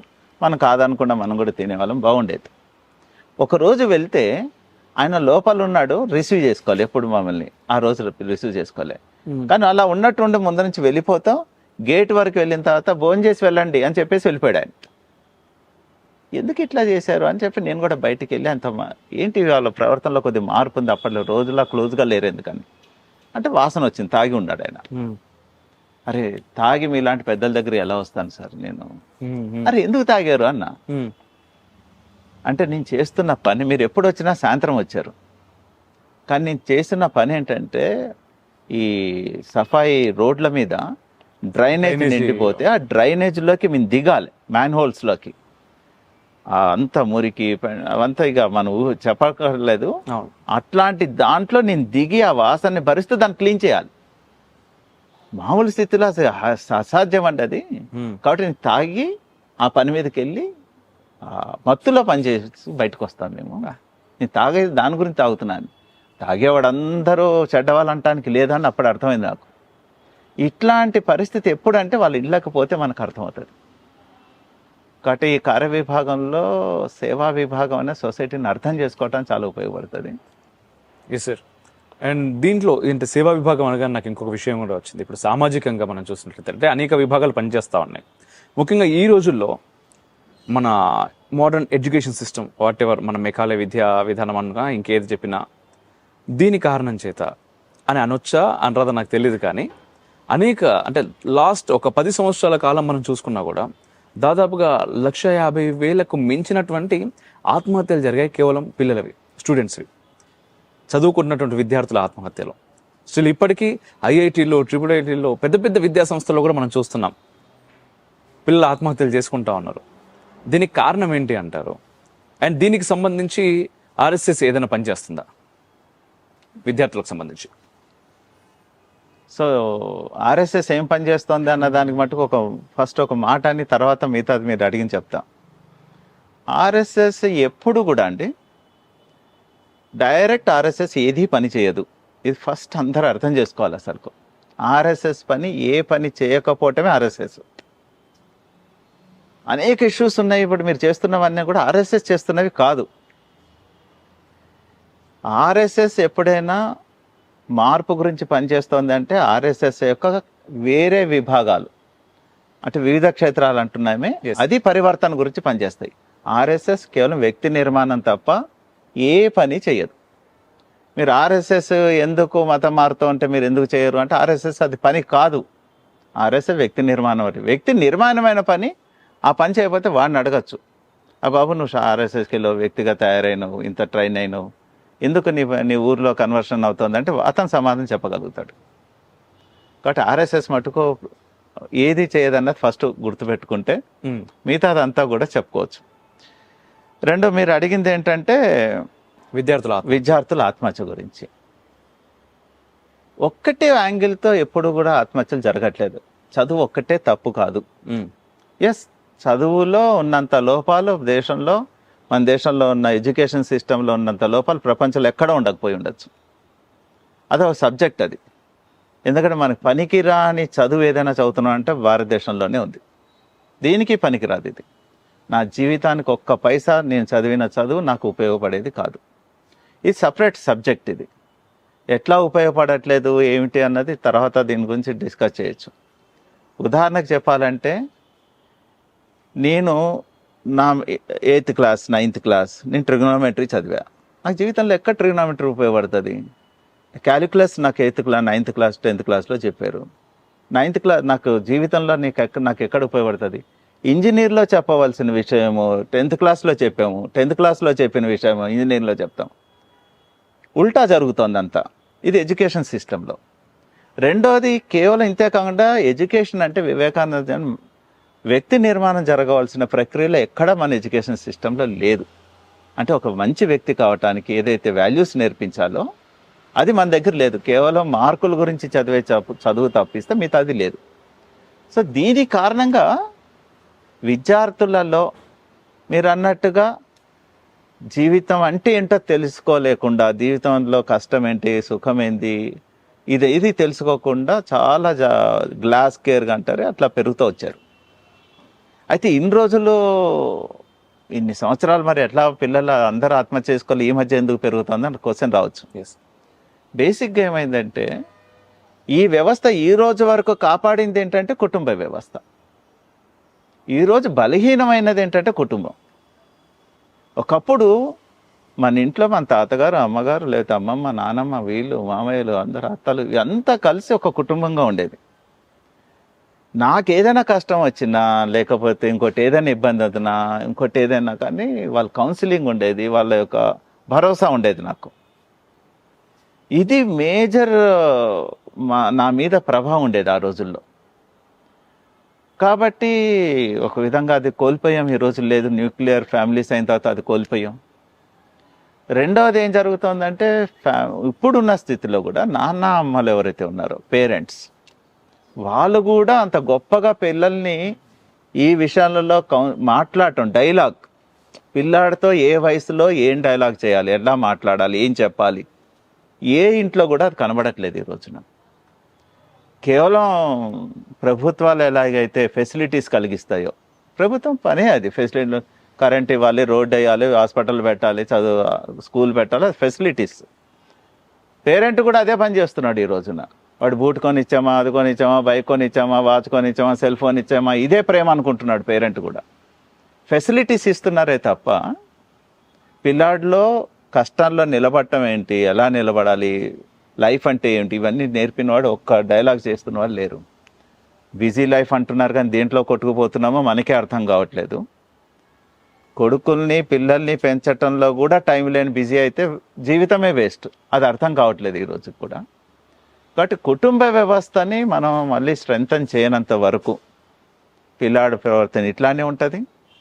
ఎందుకంటే ఎడ్యుకేషన్ సిస్టమ్ మారాలి, రెండోది పేరెంట్ మారాలి. ఈ రెండు మారనంతసేపు ఏం జరిగేది లేదు. వీక్ అవుతున్నాం మనం. అందుకనే సంఘ కూడా ఈ రోజుల్లో పంచ పరివర్తన అని చెప్పి మాట్లాడుతున్నారు సరసంగ చాలక్జీ. కుటుంబ వ్యవస్థని ఈరోజు మనం కాపాడుకోవాలి. ఇది రైట్ టైం. ఇప్పుడు కాకపోతే మరి రేపటి రోజు లేదు. కుటుంబ వ్యవస్థను స్ట్రెంగ్తన్ చేయాలి. అది మన ఇంటి నుంచి ప్రారంభం కావాలి. మనం రోల్ మోడల్గా ఉండాలి. మన కుటుంబం చూసి మిగతా కుటుంబాలు ఇట్లా ఉండాలని అనిపించాలి. అన్నీ పాటించాలి. దాంట్లో పిల్లల్ని పెంపకం నుంచి మొదలు పెడితే ఇంట్లో ప్రేమలు, ఆప్యాయతలు, అటాచ్మెంటు, పెద్దల్ని గౌరవించడం, ఇవన్నీ కూడా రావాలి. ఇవన్నీ పోయినాయి. తల్లిదండ్రులనే గౌరవించట్లేదు, తల్లిదండ్రులనే పట్టించుకోవట్లేదు పెద్ద అయిన తర్వాత. ఇవన్నీ పోవటం మన వీక్నెస్. అది హిందుత్వానికి చాలా వీక్ అది. సో అది కుటుంబ వ్యవస్థ బాగుండాలి. పంచపరివర్తనలో ఇది మెయిన్ ఎజెండా తీసుకుని పనిచేస్తున్నాయి. Okay sir. నెక్స్ట్ ఈ 35 ఏళ్ళ మీ జర్నీలో చాలా మందిని కలిసి ఉంటారు, చాలా సమస్యలు చూసుంటారు. అండ్ 2 ప్రశ్నలు. ఒకటి, హిందుత్వ విషయంలో ఈరోజు చాలా సమస్యలు ఎదుర్కొంటుంది హిందుత్వం. దానిలో ప్రధాన సమస్యలు ఏదైనా మీకు ఏమైనా కనిపించాయా, అండ్ ఎందుకు అనేది ఒకటి. రెండవది, దేశం గురించి ఇప్పుడు మీరు ముందుగా మాట్లాడారు, హెడ్ గవర్జీ గురించి మాట్లాడుతూ వారు ఒక కోట్ వేసుకునేవారు. ఎందుకయ్యా ఆ కోట్ వేసుకునేవారంటే లోపల చొక్కాకి బొక్కలు ఉండేవి, అవి కనిపించకుండా కోట్ వేసుకొని తిరిగేవారు, నేను దేశం కోసం ఏదో చేయాలి అని. కానీ ఈరోజు మాట్లాడితే కొంతమేర, అందరూ నేను చెప్పలేను, బట్ ప్రతి దగ్గర కొంతమేరే దేశం నాకేమిచ్చిందని నేను ఈ సమాజం కోసం పనిచేయాలి, నేను అనే భావన చాలా ఎక్కువగా అయిపోతూ ఉంది.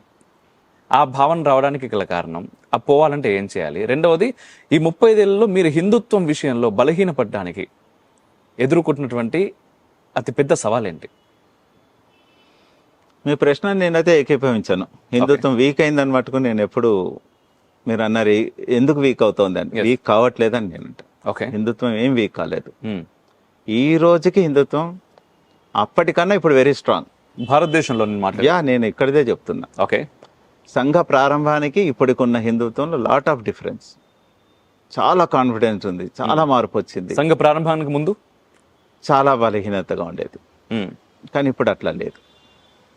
సో హిందుత్వం చాలా స్ట్రాంగ్ అయిందండి. అది దాంట్లో ఏమీ లేదు. కొన్ని లోపాలు అయితే ఉన్నాయి. లోపాలు అప్పుడు ఉన్నాయి, ఇప్పుడు ఉన్నాయి. అప్పుడున్న లోపాలు ఇప్పటికీ కూడా 100 సంవత్సరాల తర్వాత తగ్గట్లేదు ఏంటని అడగచ్చు మీరు. అండ్ వన్ మోర్ థింగ్, హిందుత్వం స్ట్రాంగ్ అంటే ఏ విషయంలో స్ట్రాంగ్ అంటున్నారు మీరు? హిందుత్వం స్ట్రాంగ్ అంటే మీ డెఫినేషన్ ఏంటి? హిందువుగా నేను మొదటే చెప్పాను,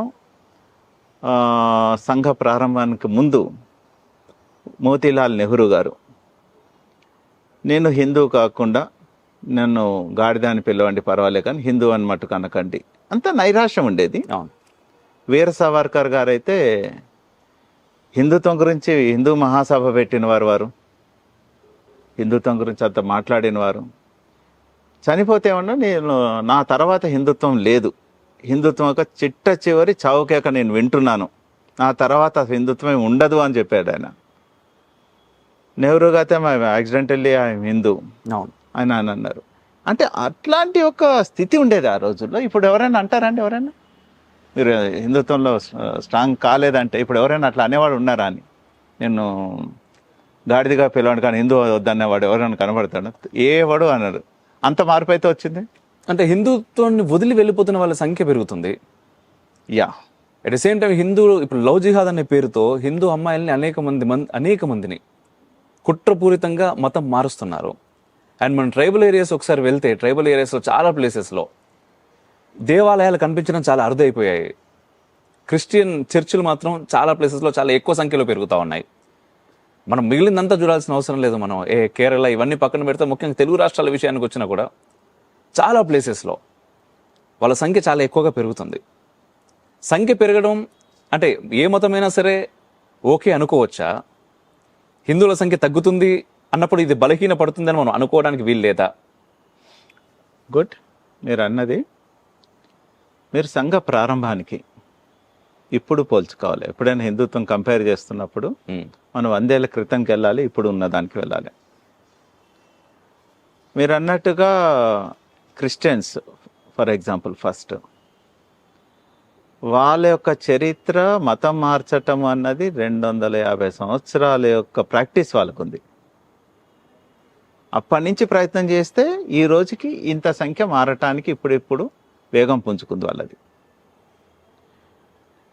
నేను ఇందాక చెప్పాను 100 సంవత్సరాల క్రితం హిందుత్వం అన్నది మనమే కలిసి లేము. అప్పుడు ఉదాహరణ చెప్పేవాళ్ళు కదంటే ఒక 4 హిందువులు నడవాలంటే పైన ఒక భుజం మీద ఒకటి పడుకొని ఉండాలి. ఏ సవాన వెళ్తేనే ఆ 4 ఒక దారిలో నడిచే స్థితి ఆ రోజు. అట్లాంటి స్థితిలో హిందుత్వం కాపాడేది ఎవడు? నువ్వు మతం మారుస్తుంటే అడ్డుపడేది ఎవడు? చాలా స్వార్థపరమైనది హిందుత్వం అన్నది. హిందువులు అన్నది వెరీ స్వార్థపరులు. అందరూ కాదు, ఎవరైతే స్వార్థపరులు ఉన్నారో వాళ్ళందరూ మతం మారారు. నాకు అక్కడ ఏదో ఉద్యోగం వస్తుందంటే, చదువు చెప్తారంటే, అనారోగ్యం అయిందంటే చిన్న వాటికే మారిపోయారు అందరు. అప్పుడు మనం స్ట్రాంగ్గా వాళ్ళని అపోజ్ చేసి కాదు మనది చాలా గొప్పది అని చెప్పి కూర్చోపెట్టే స్థితిలో మనం లేము. అప్పుడు సరే వివేకానంద వీళ్ళందరూ ప్రయత్నం చేశారు, ఓకే జరిగింది. ఇప్పుడు చూడండి మీకు 25 సంవత్సరాలు 20 సంవత్సరాల కన్వర్షన్స్ ఎంత ఉండేవో ఇప్పుడున్న కన్వర్షన్స్ యొక్క రేట్ చూడండి. మీరు అంటున్నారు కన్వర్షన్స్ ఇప్పటికీ బాగా అవుతున్నాయి. రాంగ్.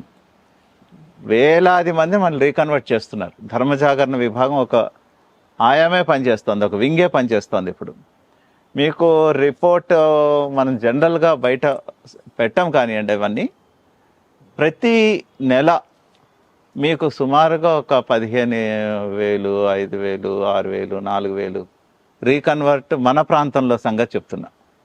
తెలంగాణ రీకన్వర్ట్ చేస్తున్నాం అంటే మతం మారాడు మళ్ళీ తిరిగి మన దానికి వచ్చాం. మనం ముస్లింని మన మతంలోకి తీసుకురావట్లే, క్రిస్టియన్స్ మన మతంలోకి తీసుకురావట్లే.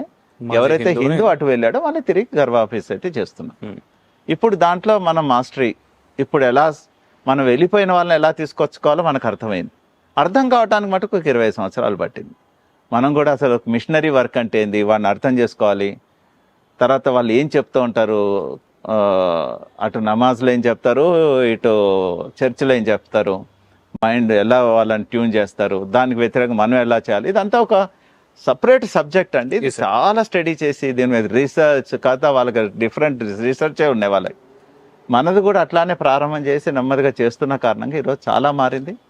మీరు అందుకునే చూడండి, ఈ రోజుల్లో ఏ పీఠాధిపతులైనా లేతే చిన్న స్వామీజీలైనా వాళ్ళు ధైర్యంగా ఈ రోజున మతం మారకండి, మతం గురించి పనిచేయటం, మన కన్వర్షన్ ఆగాలి అని చెప్పి అందరూ మాట్లాడుతున్నారు ఇప్పుడు. ఒకప్పుడు ఎవరు మాట్లాడేవాళ్ళు కారు, ఏదో నిజం. వాళ్ళు పీఠం గురించి మాట్లాడారా, వారి దేవుని గురించి మాట్లాడారా తప్ప ఈరోజు రోడ్డు మీదకి వచ్చి ఆఖరికి మన చాగంటి వారు లాంటి వారు, గరికపాటి వారు, వాళ్ళు ప్రవచనాల్లో వాళ్ళు కూడా చూడండి హిందుత్వంలో ఉండాలి, మనం మారకూడదని వారు గట్టిగా మాట్లాడుతున్నారు. Yes, sir. ఇప్పుడు బహిరంగంగా మాట్లాడే స్థితికి మనం వచ్చాం.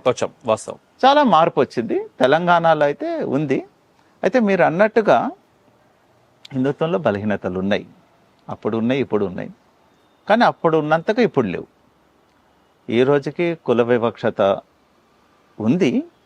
కానీ నేను నా చిన్నప్పుడు చూసినప్పటికీ, లేదా నేను ప్రచారంగా వచ్చినప్పుడు కానివ్వండి, ఇప్పటికి చూస్తే చాలా మార్పు ఉంది. ఓకే. నేను ప్రచారంగా ఉన్నప్పుడు మెదక్ జిల్లాలో ఒక రామజన్మభూమి అప్పుడే స్టేషన్ నడుస్తుంది, కర్సేవకి వెళ్తున్నారు. ఆ ఊర్లో వాళ్ళు కర్సేవకి వెళ్తా అంటే నేను ఆ ఊర్లో గెస్ట్గా పిలిచారు, వెళ్ళాను. నేను వెళ్తే ఆ పూజారి వచ్చారు. అంత అయిన తర్వాత నన్ను పిలిచింది ఎవరు అంటే ఎవరికి ఊహ కూడా అందదు, ఒక 8th క్లాస్ చదువుతున్న అమ్మాయి. నేను ఒక స్కూల్లో ఏదో రాకపోయినా అప్పుడు ఏదో వచ్చింది, మాట్లాడొస్తే మా ఊర్లో ఇలా వెళ్తున్నారు, రాముడు గుడికి వెళ్తున్నారు, మామయ్య మీరు వస్తారా, మాకు ఇట్లా మంచిగా మాట్లాడాలి అక్కడ అని అంటే, వస్తానులే అని చెప్పి వెళ్తే వాళ్ళ నాన్నగారు పూజారి ఇంత చేస్తే. అంత కార్యక్రమం అయిపోయిన తర్వాత వెళ్ళిపోతా అంటే నాకు తెలుసు గ్రామీణ పరిస్థితులు ఎట్లా ఉంటాయో ఆ మాత్రం తెలుసుకోకుండా అయితే లేను. వెళ్తే భోజనం చేసి వెళ్ళాలి అని అన్నారు. నేను సరే భోజనం అంటున్నారు, వద్దులేండి నేను వెళ్ళిపోతాను. 2-3 సార్లు తెలుసు ఆ ఫ్యామిలీలో ఏమవుతుందో నాకు ఊహించగలుగుతా. సరే అని పెట్టారు. పెట్టిన తర్వాత పంచం వేశారు, నాకు ఆకేసారు, పెట్టారు. ఇట్లా ఇంత ఎత్తు నుంచి అన్నీ కూడా వేశారు. తిన్నాను, ఏదో అయిపోయింది. ఎట్ లాస్ట్ వెళ్ళిపోతాం అంటే నేనే అడిగాను, విస్తారు ఎక్కడ తీసివేయాలమ్మా అని అడిగాను. తీసి వేరే చోట వేసేసాను. ఓకే, ఇంతవరకు అయితే నేను ముందు ఊహించిందే కాబట్టి ఓకే. కానీ నేను వెళ్ళిన తర్వాత లేచి వెళ్ళిపోయి చేతులు కడుక్కొని వచ్చిన తర్వాత ఒక ఆవిడ వచ్చి నాకు వేసిన చేపని ఒక పట్కార్ లాంటిది పట్టి దాన్ని ఇట్లా ఎత్తి దాని మీద ఒక బిందెడు నీళ్లు పోసింది. అక్కడ కంచం తిన్న చోట ఒక 4 గంగాళాలు నీళ్ళు తీసుకొచ్చి గుమ్మరించింది ఆవిడ. ఇదన్నీ చూసిన తర్వాత ఆ పిల్ల నా దగ్గరకు ఏడ్చి, తప్పుశామి చేశాను మామయ్య, నేను మా ఊరికి పిలిచి, మా ఇంట్లో వాళ్ళు చేసిన ప్రవర్తన నాకు నచ్చలేదు. 8th క్లాస్ అమ్మాయి కళ్ళని పెట్టి నీళ్ళు పెట్టేది. పర్వాలేదమ్మా, నాకు ఇదంతా ఊహించే నేను వచ్చాను, నాకేం కొత్త కాదు ఇది అంటే. అంత కుల వివక్షత, నేను ఎవరో కూడా తనకి తెలియదు ఇంకా. కానీ అంత వివక్షత తెలుసుంటే ఎలా ఉంటుంది అని, నేను హరిజన అని తెలిసింది అనుకోండి, ఇంకా వాళ్ళు రియాక్ట్ ఎలా ఉంటుంది అని ఊహించగలుగుతామా అని. ఇట్లాంటి స్థితి ఉంది. కానీ ఈ రోజుల్లో మన తెలంగాణలో అదృష్టం ఏంటంటే అంత స్థితి లేదు, చాలా మార్పు వచ్చింది. గుళ్ళల్లో ప్రవేశం ఉంది, 2 గ్లాసుల పద్ధతులు పోయినాయి, ఇంకా మరీ పోలేదు, కొన్ని ఇంకో చోట ఉన్నాయి. ఇదన్నీ ఉండటానికి కూడా నిజంగా కూడా మనుషుల్లో కాదు, రాజకీయ నాయకులు వాళ్ళ యొక్క ఓటు బ్యాంకు గురించి కులాల వారీగా విభజన చేస్తున్న కారణంగా ఇంకా కొంత దాంట్లో మిగిలింది తప్పిస్తే ప్రజలు మంచి వాళ్ళే. వీళ్ళ కారణంగా జరుగుతున్న ఈ ఫ్రిక్షన్స్ ఉన్నాయే, ఇది ఉన్నాయి. మార్పు వస్తుంది, టైం. ఎందుకంటే మీరు వెంటనే మారాలంటే మారేవి కాదు, ఇది మారాలి. లైట్ ఏళ్ళ నుంచి ఉన్నది, రుగ్మతలు చాలా కష్టం, బట్ మారాల్సినటువంటి అవసరం ఉన్నది, మారుతుంది, ఖచ్చితంగా అవసరం ఉంది. కానీ చాలా మారింది, ఇప్పుడు లేదు ఆ స్థితి, నిజంగా లేదు. Yes sir. అండ్ ఇంకొన్ని ప్రశ్నలతో మనం ఎండ్ చేద్దాం సార్ ప్రోగ్రామ్ని. అయితే ఈ 35 ఏళ్ళ ఈ జర్నీలో ఖచ్చితంగా మీరు ఎంతో కొన్ని వేల మందిని, అంతకుమించి లక్షల మందిని కూడా కలిసే ఉంటారు. కలిసినప్పుడు ఏదో కొన్ని సంఘటనలు మనసుకి చాలా గట్టిగా అతుక్కుపోయి ఉంటాయి, దాన్ని మర్చిపోలేం. కొంతమంది వ్యక్తులు కావచ్చు, కొన్ని సంఘటనలు కావచ్చు. అలా మర్చిపోలేని సంఘటన చెప్పమంటే ఏం చెప్తారు? పాజిటివ్నా నెగిటివ్నా? ఫస్ట్ పాజిటివ్గా చెప్పండి. చెప్పాను కదండి, చాలామంది, నేను ఇందాక భిక్షపతి గారి గురించి చెప్పాను, మా దేశపాండే గారి గురించి చెప్పాను. ఇట్లాగా అనేక మంది కార్యకర్తల లైఫ్లో నిజంగా కూడా డాక్టర్జీ ఎట్లాంటి పరిస్థితుల్లో జీవించి సంఘ పని చేశారో అట్లాంటి పేదరికంలో ఉండి కూడా ఎంత పని చేశారో అన్నది నేను చూశాను. ఎట్లా ఇంట్లో కుటుంబాన్ని పట్టించుకున్నారా లేదా, కొన్ని కుటుంబాలను పట్టించుకొని సావర్కర్ అన్నారే, మన ఇంట్లో పొయ్యి వెలగకపోయినా పర్వాలేదు వదినా, దేశంలో అందరి ఇళ్లలో పొయ్యి వెలిగితే చాలు, మన కుటుంబంకి పడిపోయినా పర్వాలేదు అని వదినకు ఏ ఉత్తరం రాశారో అట్లాంటి ఫ్యామిలీస్ నేను ఇక్కడ చూశాను తెలంగాణలో చాలా ఇళ్లల్లో. రెండవది బలంగా నాటుకున్నది అని చెప్పాలి అన్నట్టయితే కొన్ని సంఘటనలు కూడా ఉన్నాయి, కొన్ని కార్యక్రమాలలో వాటిల్లో కూడా ఫ్యామిలీస్ ఎంత నిజంగా సాక్రిఫైస్ చేస్తారో అవసరం వచ్చినప్పుడు. ఇప్పుడు ఎమర్జెన్సీలో కావచ్చు, లేకపోతే నేను కరసేవప్పుడు కూడా నేను చూశాను. అది బ్యాన్ అన్నది చాలా చిన్నది, కరసేవ అప్పుడు జరిగిన బ్యానే కాదు అసలు రంగం మీద. కానీ అప్పటి పరిస్థితుల్లో కూడా ఎంతమంది మహిళలు, నేను మెదక్లో అప్పుడు ప్రచారంగా ఉన్నా, కరసేవ జరిగింది, కరసేవకు వెళ్ళారు. ఆ తర్వాత స్వదేశీది ఒక ర్యాలీ జరిగింది అప్పట్లో. ఓకే. ఒక అమాయకమైన ఒక ముస్లిం అతన్ని ఒకళ్ళు హత్య చేశారు, ఎవరో పెట్రోల్ పెట్టి కాలబెట్టారు. అది సంఘం మన కార్యకర్తల మీద పడింది. అది ఎవడో చేసింది కూడా న్యాచురల్ సంఘం గురించి పనిచేస్తున్నా ఎవరైతే ఓపెన్గా పనిచేస్తున్నారో వాడి మీద పడుతుంది అది. ఆ టైంలో చూడండి ఎంతమంది మహిళలు, ఎందుకంటే మహిళలు పోలీస్ స్టేషన్లోకి వెళ్ళటం ఎప్పుడూ కూడా జరగదు, కానీ పోలీస్ స్టేషన్ కావచ్చు, ధర్నాలు కావచ్చు, రోడ్డు మీదకి వచ్చి నిలబడి మేము తప్పు చేయలేదు, మా పిల్లలు ఎవడో చేసిన దానికి మాకు ఆటగా ఎట్లా పెడతారని చెప్పి పోరాడిన పోరాటం ఉంది చూడండి.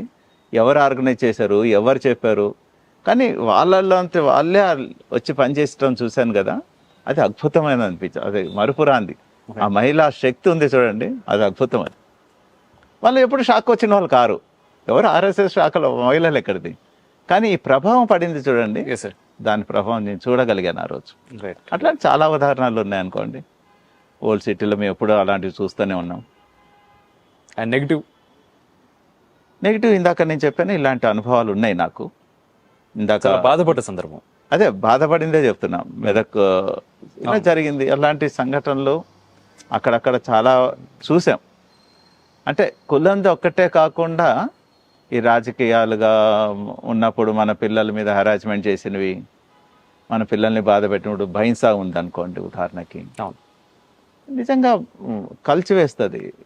మనం దేని గురించి పని చేస్తున్నాము, ఎంత పోరాటం చేస్తున్నాం అంటే మన పిల్లలు, నా ఎదుర్కొన్న పిల్లలే నెలలు జైళ్ళల్లో ఉండటాలు, దెబ్బలు తింటాలు, చేసినా చేయకపోయినా దాంట్లో కూడా ఇబ్బందులు పట్టాలు, ఫ్యామిలీస్ కోల్పోతామని తెలిసి కూడా నిలబడిన వాళ్ళని చూస్తే ఉత్సాహం అనిపిస్తుంది, రెండో వైపు బాధ అనిపిస్తుంది.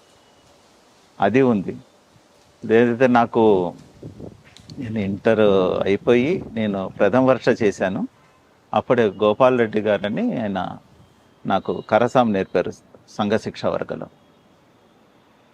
బాధ అనిపించింది అంటే అది అయినా సంఘ శిక్షా వర్గ అయినా 6 నెలలకో 4 నెలలకో నక్సలైట్లు వారిని కాల్చి చంపేశారు జగిత్యాల.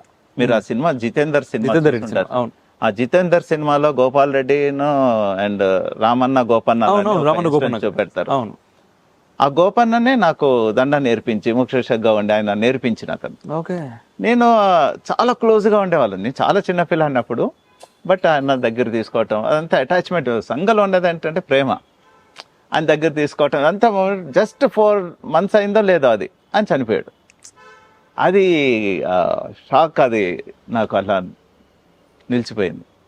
రెండో ఉదాహరణ చెప్పాలి, నేను అసలు సంఘ స్వయం సేవగా ఫస్ట్ శాఖకి వెళ్ళిన రోజు అంటే 8th class రీఎంట్రీ అయినా చూడండి.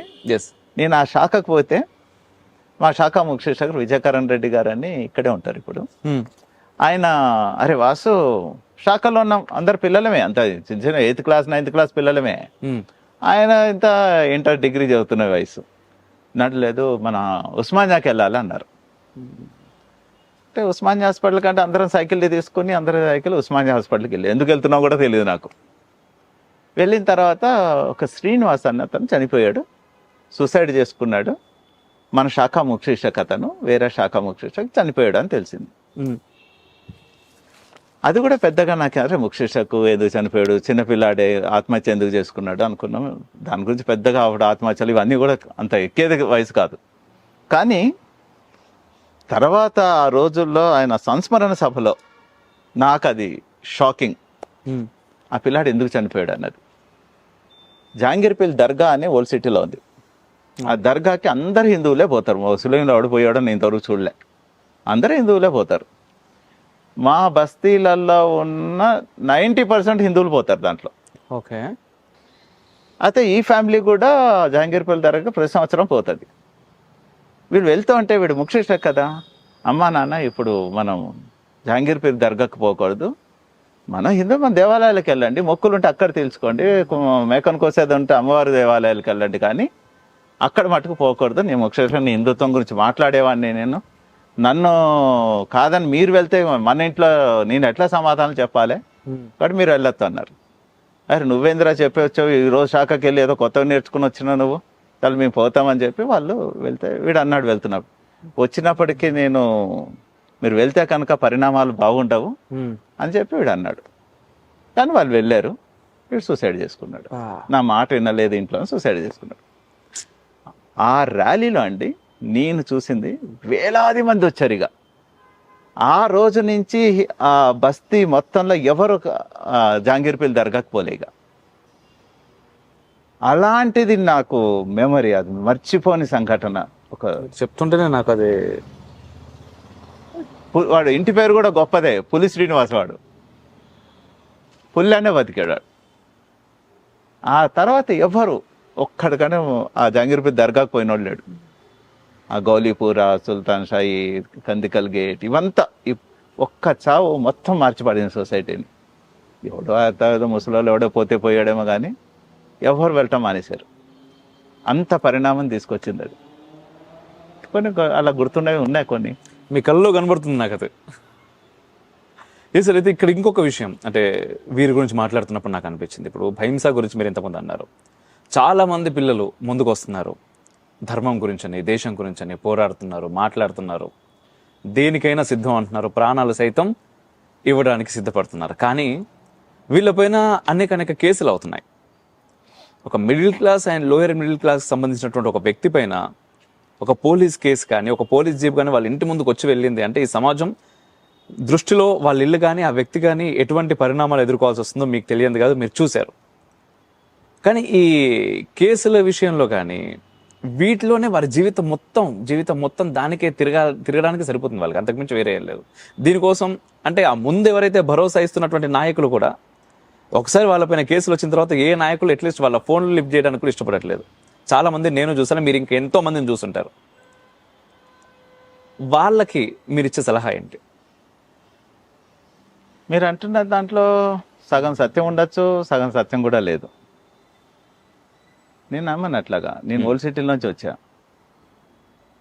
మీరు అన్నట్టుగా తల్లులు ఇంటిలోంచి నేను వెళ్ళి కొట్లాడాను అనుకోండి, ఒక విధంగా అక్కడ సంఘర్షణ లేదని అయిందనుకోండి, పెద్ద ఇంట్లో నన్ను వ్యతిరేకించింది ఏం లేదు. అవసరానికి మా పిల్లాడు నిలబడ్డాడని గర్వంగా ఉన్న వాళ్ళు ఉన్నారు. అది బైన్సాలో కూడా చూసా. నిలబడ్డారు, తల్లులు నిలబడ్డారు.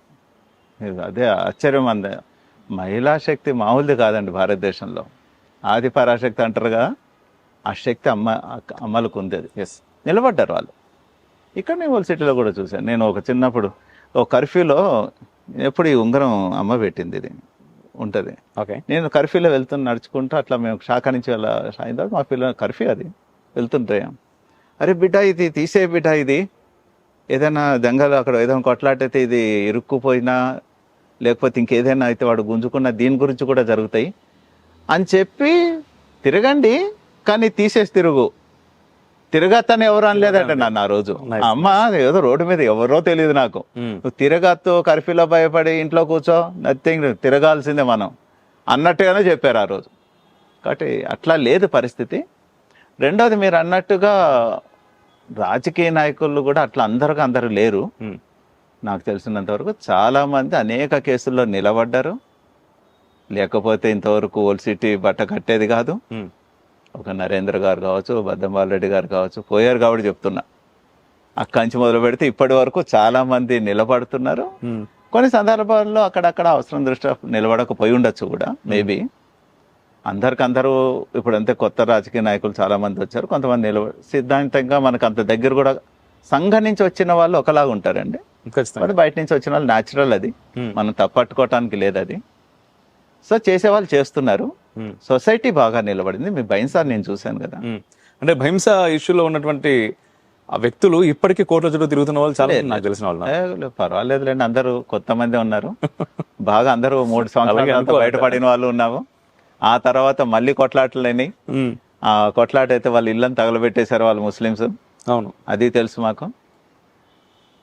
అప్పుడే హిందూ సొసైటీ నిలబడే వాళ్ళ ఇళ్ళని కాల్చిన ఇళ్ళని అన్నీ కూడా తిరిగి నిర్మాణం చేసి ఇచ్చింది. నిలబడిన సొసైటీ ఎప్పుడు వెనకడుగు వేలే. రాజకీయ నాయకులు వెనకడుగు వేసింది లేదు, మనం వేసింది లేదు, అది పిల్లలు కూడా వెనకడుగు వేసింది. అది గొప్పతనం అక్కడ. ఏ పిల్లాడు కూడా ఇంత జరుగుతున్నా ఎవ్వరూ ఒక అడుగు వెనక్కేసింది అయితే లేరు, అందరూ ముందరున్నారు. ఓకే, ఎందుకంటే అంటే ఒకటి బతకాలి రేపు హిందుత్వం, కాబట్టి సంఘర్షణ తప్పదు, నిలబడాలి, నిలబడే టైంలో నిలబడవలసిందే. అది ఎవరికి వస్తుందంటే ఆ టైంలో ఉన్నవాడికి అయితే సంఘర్షణలో ఉండాలి. బైన్సలో ఉన్న జరిగితే బైన్సవాడు నిలబడాలి, నేను నిలబడతా అంటే కుదరదు అక్కడ. కాబట్టి ఉంటుంది సంఘర్షణ. 100కు 100% అందరూ ఒకటేలాగా ఉండరు, కొంత ఒక అడుగు వెనకేసిన ఫ్యామిలీస్ కూడా ఉండొచ్చు. అది ఉదాహరణలు తీసుకోకూడదు కూడా, ఎందుకంటే అది ఫ్యామిలీ బ్యాక్గ్రౌండ్ మీద ఆధారపడి, వారి ఇంటి పరిస్థితులు, ఇంట్లో పరిస్థితులు, చాలా ఫ్యాక్టర్స్ ఉంటాయి సార్. అందరూ మీలా ధైర్యంగా ఉండమంటే నేను ఉండలేను, నాలా ఉండమంటే మీరు ఉండలేరు. ఖచ్చితంగా జరుగుతుంది. అండ్ ఇప్పుడు ఇంకో ప్రశ్న సార్, అసలు ప్రచారక్గా ఉన్న వాళ్ళకి జీతం అట్లాంటిది ఏదైనా ఉంటుందా? ఎంత ఉంటుంది శాలరీ? మీరు ఎంత సంపాదించారు? ఫస్ట్ అసలు డాక్టర్ జీతంనే చెప్పాను. లైఫ్ ఇవ్వటమే కానీ అసలు ప్రచారకు వదిలేయండి, సంఘంలోకి మీలాంటి వాళ్ళు ఎవరైనా వస్తే కానీ ఇవ్వటమే తప్ప తీసుకోవటం లేదు సంఘంలో. ఓకే, ఉన్నది పోగొట్టుకోవటమే ఉంటే సంఘంలోకి రావాలి. కాబట్టి సంఘంలో ఏమి ఉండదు. ప్రచారక వ్యవస్థ అని ఒక యూనిక్ అని చెప్పాను కదండి. ప్రచారంగా మేము అన్నీ వదులుకొని దీని గురించి దీని గురించి డబ్బు కావాలి. నాకు ఫ్యామిలీ లేదు, మా నాన్నగారు వాళ్ళని ఎప్పుడో వదిలేసాం, 35 ఏళ్ల క్రితమే వదిలేసాం. బ్రహ్మచారిగానే ఉండాలి, కాబట్టి కుటుంబం లేదు. ఇక దీని గురించి సంపాదించాలి, డబ్బు దేనికి కావాలి? కాబట్టి డబ్బు అన్న ఇష్యూనే లేదు. అంటే నా ఉద్దేశం ఏంటంటే మీలాంటి మంచి వాళ్ళ దగ్గర డబ్బు ఉంటే మంచి పనులకి మంచి వ్యక్తులకి సహాయం చేస్తారు కదా. ఈరోజు ధర్మరక్షకులు అనేక మంది అనేక విభాగాల్లో బాధపడుతున్నారు, ఇబ్బంది పడుతున్నారు. ఎంతోమంది ఒక చనిపోతున్న వాళ్ళు ఒకవైపు, తిండికి గతి లేక ఏం చేయలేక, ఒక కేసు పడితే ఉద్యోగం లేక ఉద్యోగాలు వదులుకొని ఏం చేయలేని స్థితిలో ఉన్నటువంటి వ్యక్తులు ఒకవైపు ఉన్నారు. వాళ్ళందరి పరిస్థితి మీకు తెలిసినటువంటి వ్యక్తుల దగ్గర డబ్బు ఉంటే అటువంటి వ్యక్తులకు సహాయం అవుతుంది కదా. కరెక్ట్, మీరు అన్నది 100% రైట్. బట్ చిన్న దాన్ని ఏమంటారు, మార్పు. ప్లీజ్ వ్యక్తి దగ్గర కాదు, వాసు దగ్గర ఉండటం కాదు, సంస్థ దగ్గర ఉండాలి. కాబట్టి డబ్బు అన్నది ఉండాలి. సంఘ ప్రచార దగ్గర అందుకునే డబ్బులు అవసరం లేదు, సంఘ కార్యకర్తకు అవసరం లేదు. మీరు అంటున్నట్టు ఇందాక కేసులు ఉంటాయి, లేకపోతే ఇంకోటి అవుతుంది, ఇబ్బంది సంస్థలు ఉన్నాయి. ఏదో డెఫినెట్గా హిందుత్వంలో చాలా రకాల సంస్థలు పనిచేస్తున్నాయి, వాళ్ళే డబ్బులు పెడతారు. మనం అలాంటి సంస్థలు కనుక మనం సపోర్ట్గా నిలబడి స్పాన్సర్ చేస్తే నడుస్తుంది. కొట్లాట ఒకటే కాదు, ఇప్పుడు సేవాభారతిలో ఉన్నా నేను.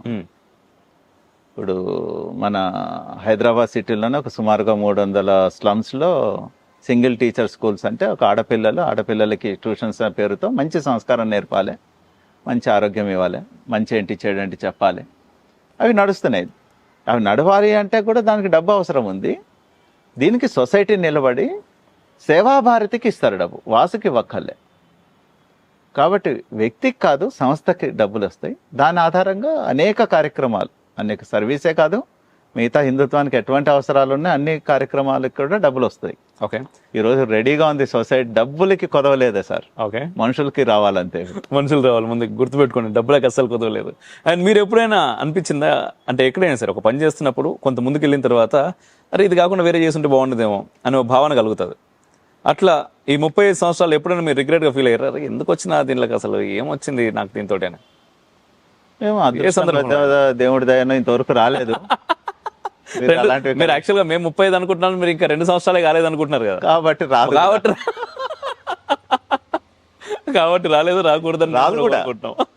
అట్లాంటిది ఏం లేదు. సంఘంలో చేస్తున్నది ఎప్పుడు ఎదురుకుండా కొత్త ఛాలెంజ్ కనబడుతూ ఉంటే పరిగెత్తుడే ఉంటుంది కానీ ఇంకేముంటుంది సార్ దీంట్లో? మీ కళ్ళ ముందున్న అతిపెద్ద ఇప్పుడు ముఖ్యంగా కనిపించే ఛాలెంజ్ ఏంటి సార్? చెప్పాను కదా పంచ పరివర్తన రావాలని మా సరసంగ చాలకి చెప్పారు. 5 చాలా పెద్ద ఛాలెంజ్.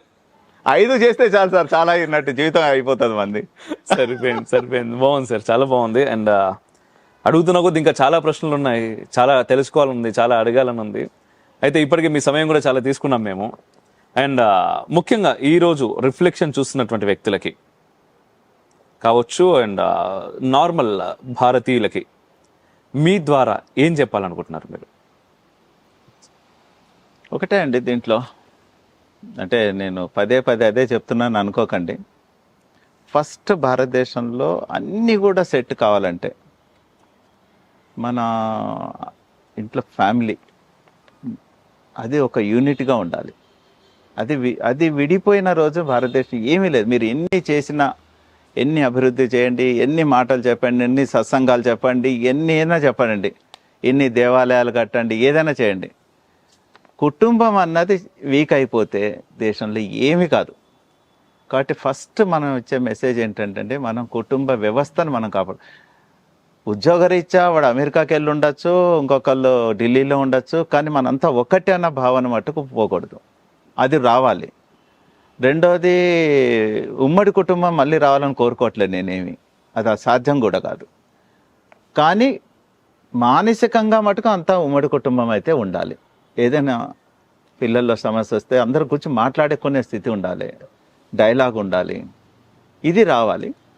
రెండోది సమస్యల్లో ఇప్పుడున్న పరిస్థితుల్లో అది విదేశాలదా ఇంకోట మనమే వీక్ అయ్యామా వాట్ ఎవర్ మేబీ, యూత్ అంతా వ్యసనాలకి పోవటం ఇది పెద్ద ఛాలెంజ్ ఇప్పుడు మనకి చాలా. అప్పుడు ఏదో చెప్పారు కదా జర్మన్ ఇంకో దేశం, అది ఓడిపోవటానికి కారణం ఏంటంటే మేము బ్యాటిల్లో ఓడిపోలేదు, క్లబ్లో ఓడిపోయాము. సేమ్ థింగ్ మనం ఈరోజు ప్రపంచంలో ది బిగ్గెస్ట్ యూత్ ఉన్న దేశం ఏదంటే మనమే. నవ యవ్వన భారతమాత అంటాం మనం. బట్ వీక్ అవుతున్నాం. తాగుడు, డ్రగ్స్, ఇంకొకటి యూనిటీ లేకపోవటం, ఇవన్నీ ఉన్నాయి. వీటన్నిటినీ మనం ఛాలెంజ్ తీసుకుని మనం అందరం కలిసి పోరాటం చేయవలసిందే. అందరూ అన్ని కుటుంబాలు అందరూ కూడా ఈ విషయంలో కొద్దిగా అలర్ట్గా పనిచేసినట్టే మార్పు వస్తుంది. తప్పు పిల్లలది కాదు, తప్పు పేరెంట్ది కూడా ఇప్పుడు తప్పు అనకూడదు, వ్యవస్థది. సో ఇవన్నీ కూడా మారాలి, ఒకదాంతో ఒకటి లింక్ అయి ఉండేవి, ఇవన్నీ కూడా మార్పు రావాలి, వస్తేనే జరుగుతుంది. సార్ ఫైనల్గా కొంతమంది వ్యక్తుల గురించి పేర్లు చెప్తాం, మీ అభిప్రాయాలు చెప్పాలి. అందరి విషయాల్లో అయితే నో కామెంట్ అని కూడా కొన్నిట్లో వస్తుండొచ్చు, మీరు అడగండి. ఇక అల్లూరి సీతారామరాజు అంటే మన ఆంధ్ర తెలుగు రాష్ట్రాలలో భగత్ సింగ్ అక్కడ అందరికీ దేశం అంతా ఎంత గొప్పగా మనం ఒక ప్రేరణ తీసుకుంటామో అట్లాగా నిజంగా ఒక మన్యంలోంచి కూడా అట్లాగా పులిబుడ్డ రావటం అన్నది అది ఒక అసలు చెప్పుకుంటేనే లోపల గర్వం వస్తుంది, ఒక ఫీల్ వస్తుంది. అలాంటి వ్యక్తి అతను. రెండోది మీరు అతన్ని అంటే అంత ఇప్పుడు చరిత్ర అంతా చెప్పదలుచుకోలే.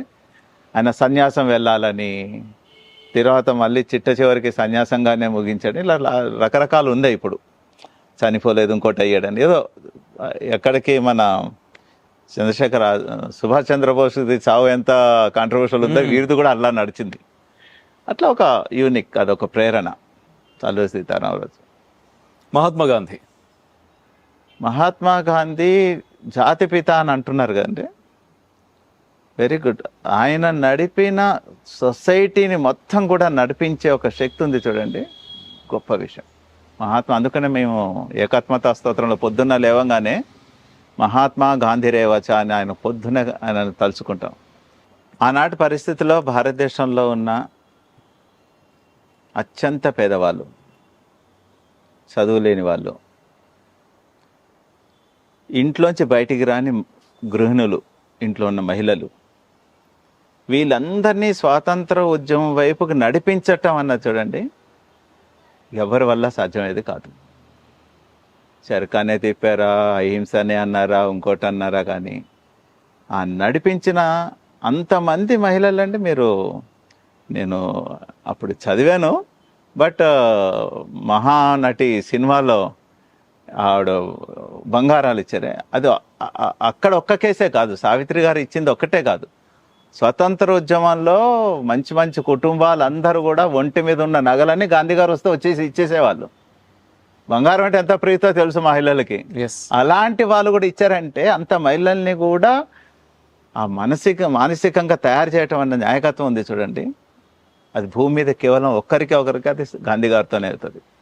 మరి ఈ రోజు సమాజంలో గాంధీజీ పట్ల విపరీతమైనటువంటి వ్యతిరేకత వస్తుంది, దాన్ని ఎలా చూడొచ్చు? గాంధీ గారు ఎప్పుడు 100% రైట్ అని నేను కూడా అన్నాను.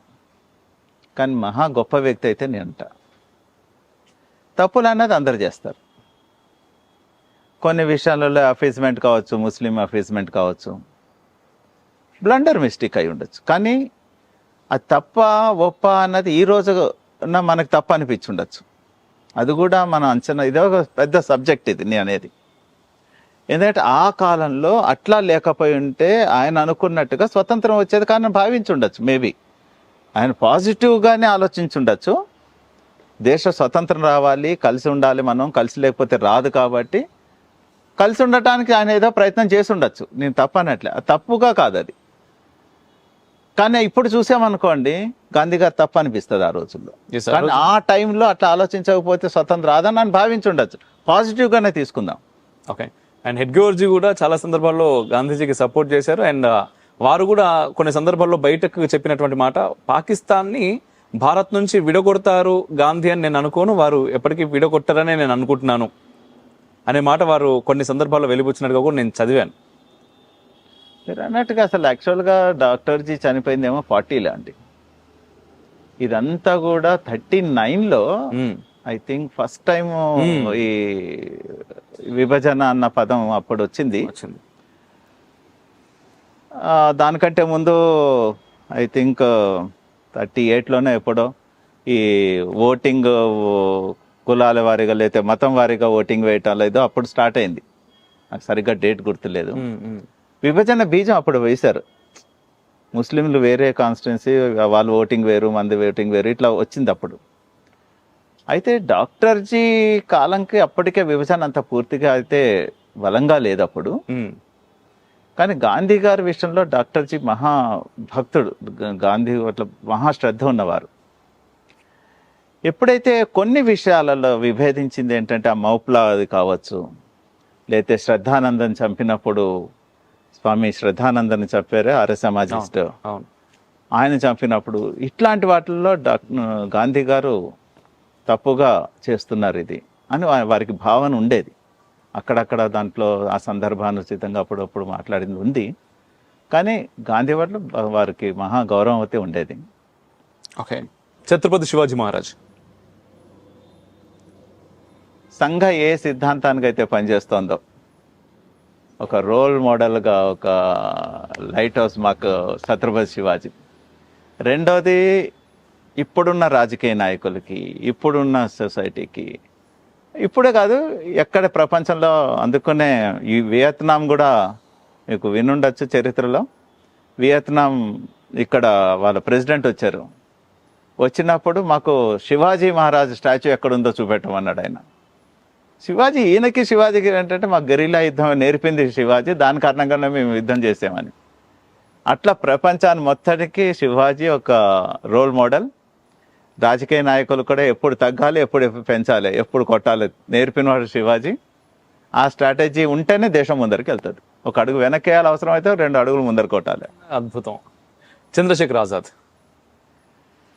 చంద్రశేఖర్ ఆజాద్, నేను ఆజాద్ నా పేరేంటి అది అంతా చిన్నప్పుడు 12 ఏళ్ల వయసులో సంఘటన ఉంటుంది చూడండి. ఆ రోజు నుంచి లాస్ట్ చనిపోయేంత వరకు వారు దేశమాత తప్ప, ఆఖరికి డైలాగ్ చనిపోతున్నప్పుడు, అమ్మా నేను నీ గురించి ఇంతే చేయగలిగాను అంటే ఎంత చెయ్యాలని వారు మనసులో ఉండేది, ఏం చేయాలి, ఏం కావాలని ఉండేది. అంటేనే లాస్ట్ డైలాగ్ అది వస్తుంది, అమ్మా నీకు ఇంతే చేయగలుగుతాను, ఇంతకంటే నేను చేయలేకపోతున్నాను. అంటే ఎంత గొప్ప వ్యక్తిత్వం అయి ఉంటుంది అదని. మహామనిషి. Subhash Chandrabose. Unique strategy player. అంటే చాణక్యుడు ఎట్లానో ఏ సందర్భానికి ఎలా ఉండాలి, ఎట్లా నడిపిస్తే తెలిసిన వాడు ఎవరంటే సుభాష్ చంద్రబోస్.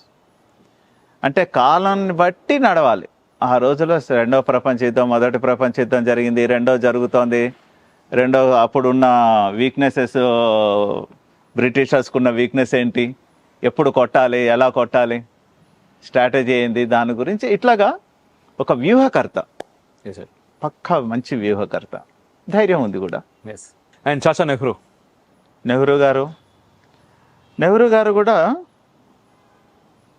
రెండు క్యారెక్టర్స్ అండి నెహ్రూలో. సార్, వ్యక్తిగతం వేరు, జాతీయశీలం వేరు.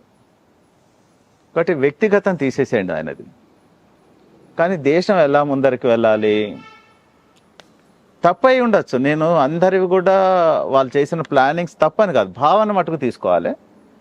ఇండస్ట్రియల్గా పెరగాలి, లేకపోతే ఎందుకంటే రష్యాను చూశారు, ఇంకోటి చూశారు, చూసిన తర్వాత మంది కూడా అట్లా పెరిగిపోవాలి. ఇట్లా దేశం అభివృద్ధి కావటానికి ఇట్లాంటివి ఉండాలి అని కోరికున్న వాళ్ళు, దేశానికి చాలా అభివృద్ధిలోకి తీసుకెళ్లాలని ఉన్నవాళ్ళు. కానీ వ్యక్తిగత కొన్ని వీక్నెస్ కారణంగా కొన్నిట్లో చాలా తప్పులు కూడా చేసుకుంటూ వచ్చిన వాళ్ళే. కాబట్టి రెండుటి కారణం డ్యూయల్ క్యారెక్టర్ చూడాలనుకోండి, అపరిచితుడు కొంత ఉన్నట్టుగా అది రెండు ఉన్నాయి వారిలో. ఆ రెండుటి కారణంగా దేశము దెబ్బతింది. కొన్ని అవివేక కారణంగా కావచ్చు, లేకపోతే అప్పుడున్న అంత అవగాహన కావచ్చు. చైనా యుద్ధం ఉంది, వారు అన్నారు అసలు మనకు సైన్యమే అక్కర్లేదు, మనకి ఎందుకు అనుకున్నారు. కానీ దెబ్బ కొట్టిన తర్వాత తెలిసిందిగా అవసరం అని తేలింది. అంటే దేశానికి అప్పుడు తప్పు చేయాలని లేకుండే, కానీ అవగాహన తక్కువ. దేశాన్ని ఎలా ముందర నడపాలో లేదు, కోరిక మట్టుకు ఏదో ఉండే, తప్పై ఉండొచ్చు. 10 మార్కుల్లో ఎన్ని మార్కులు వేస్తారు సార్ ఒక దేశ ప్రధానిగా మీరు వారికి? నేను టీచర్ని కాదు సార్ వేయటానికి, మార్కులు వేయటానికి. మార్కులు ప్రజలు వేస్తారు, ఆల్రెడీ వేసిన వాళ్ళు వేసేసారు. ఇక దాని గురించి చర్చ అక్కర్లేదు, ఎందుకంటే దేశమే ప్రజలే వేస్తారు ఏదైనా. ఓకే, ఫైనల్గా ఇద్దరి కోసం ఒకటి, సర్దార్ వల్లభాయ్ పటేల్. ఓకే, సర్దార్ వల్లభాయ్ పటేల్ మనం అనుకుంటున్నట్టుగా గొప్ప వ్యక్తి. అండ్ ఈవెన్ మన తెలంగాణకైతే ఆయననే జాతిపిత మనకి. సర్దార్ వల్లభాయ్ పటేల్ నిజంగా ఆ టైంలలో, ఆ రాజకీయాలలో కొద్దిగా వెనకబడ్డారే తప్పిస్తే, డిఫరెంట్ వేరే వేరే కారణాల చేత. ఆయన కనుక కొద్దిగా అగ్రెసివ్ నేచర్, దేశానికి ఎట్లా ఉంటే బాగుంటుందంటే ఇటు గాంధేయవాదాన్ని ఇటు మిగతా రెండింటినీ కలుపుకుని పోయే ఒక తత్వంలో ఉన్నవారు. కాబట్టి దేశానికి ఎక్కువ ఉపయోగం ఉండేది. ఆల్వేస్ దేశం ఎప్పుడు కూడా అన్ని అదృష్టం మీదే నడవదు, కొన్ని సందర్భాల్లో దురదృష్టం కూడా కలిసి వస్తూ ఉంటుంది. అలాంటి దాంట్లో ఇది కూడా జరిగిపోయింది. ఓకే, నరేంద్ర మోదీ. ఈ టైంలో కనుక మోడీ గారు ప్రధానమంత్రిగా కాకపోయి ఉంటే మనం ఇలా ఇంటర్వ్యూలు తీసుకుంటున్నట్టుగా ఇట్లా ఉండేది కాదు. ఇదైతే పక్కా. చాలా విషయాలలో మనకి తెలియనివి రాజకీయంగా ఇంటర్నేషనల్ ప్రపంచ దేశాలతో ఉన్న సంబంధాలతో కానివ్వండి, మన ఒక విజనరీ చాలా విషయాలలో ఆయన దేశానికి చేసినవి, ఈ 10 ఏళ్లలో చేసింది చాలా అద్భుతాలు. ఒకవేళ చేయకపోయి ఉంటే దేశం చాలా కోల్పోయేవాళ్ళం. అదే కంటిన్యూగా అదే ప్రభుత్వాలు, పాత ప్రభుత్వాలు కంటిన్యూ అయ్యి ఉంటే ఈ దేశాన్ని చాలా మటుకు అమ్మేసేవాళ్ళు ఈ పాటికి. అంతవరకు రక్షించబడ్డాం. ఓకే సార్, వ్యక్తులు అయిపోయారు. కొన్ని పదాలు చెప్తాను, వాటి గురించి మీరు అనుకునేది చెప్పండి, దాంతో ఎండ్ చేసేద్దాం. ఇంకా ఈసారి పక్కా ఎండ్ చేద్దాం.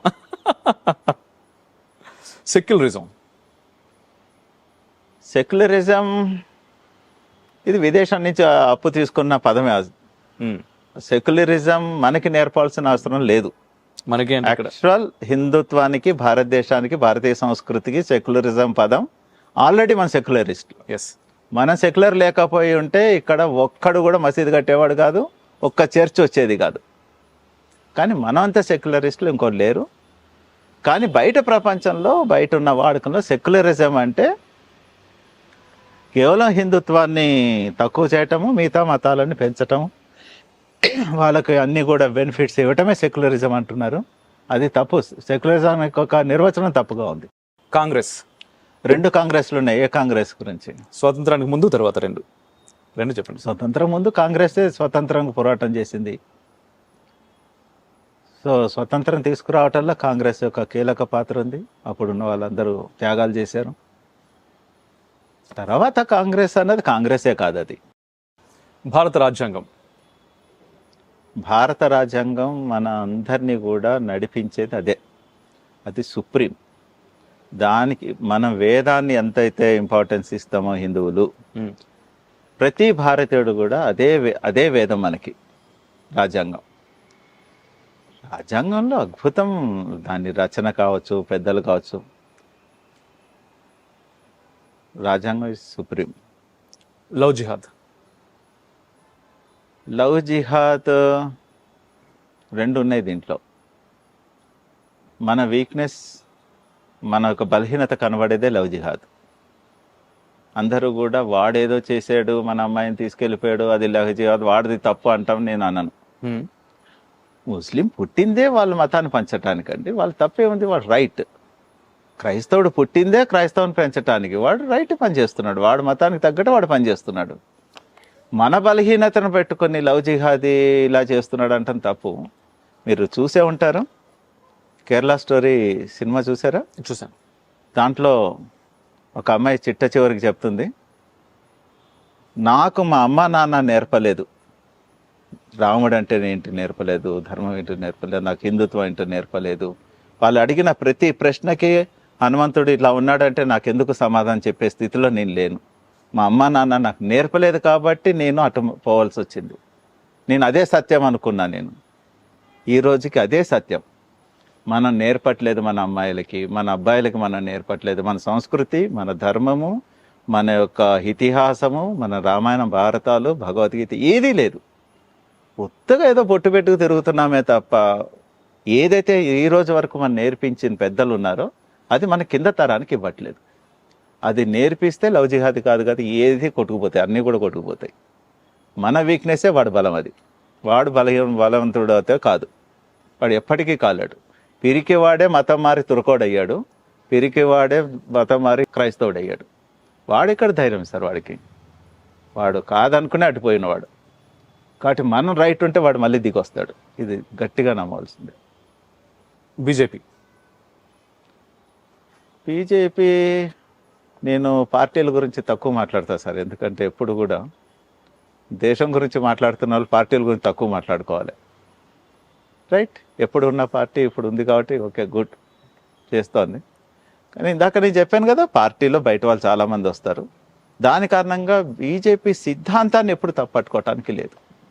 వ్యక్తులు కింద మీద 1-2 తేడాలు వస్తాయి, కానీ పార్టీ యాజ్ ఏ పార్టీ అది మన సంస్కృతి, మన ధర్మము, దేశం గురించి పనిచేస్తున్న పార్టీ, గొప్ప పార్టీ. అది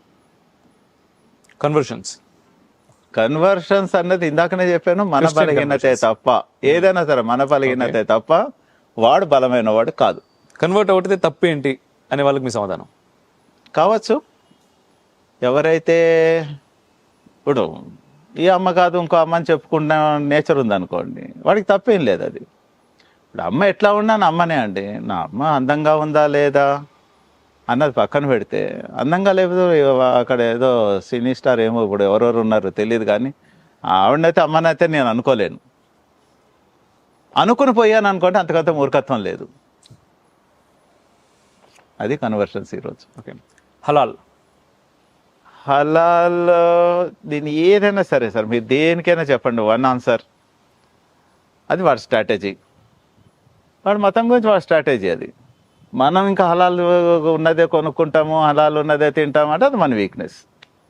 మనం మారందే ఏమీ మారదండి. అప్పటి వరకు వాడు బలమే. హలాల్ వాడు నడుస్తుందా, హలాల్ ఉన్నది కొంటామా కొనదా, హిందూ సొసైటీని మనం ఎడ్యుకేట్ చేయాలి. చైనా వస్తువులు కొంటామా లేదా మనం ఎడ్యుకేట్ చేయాలి. అది అయ్యేంత వరకు కూడా ఇవన్నీ ఉంటాయి. మనం బలంగా లేని అన్ని రోజులు ఇవన్నీ ఉంటాయి. లవ్ జిహాద్ ఉంటుంది, హలాల్ ఉంటుంది, ఇంకోటి ఉంటుంది, జిహాద్ ఉంటుంది, ల్యాండ్ జిహాద్ ఉంటుంది, అన్నీ ఉంటాయి.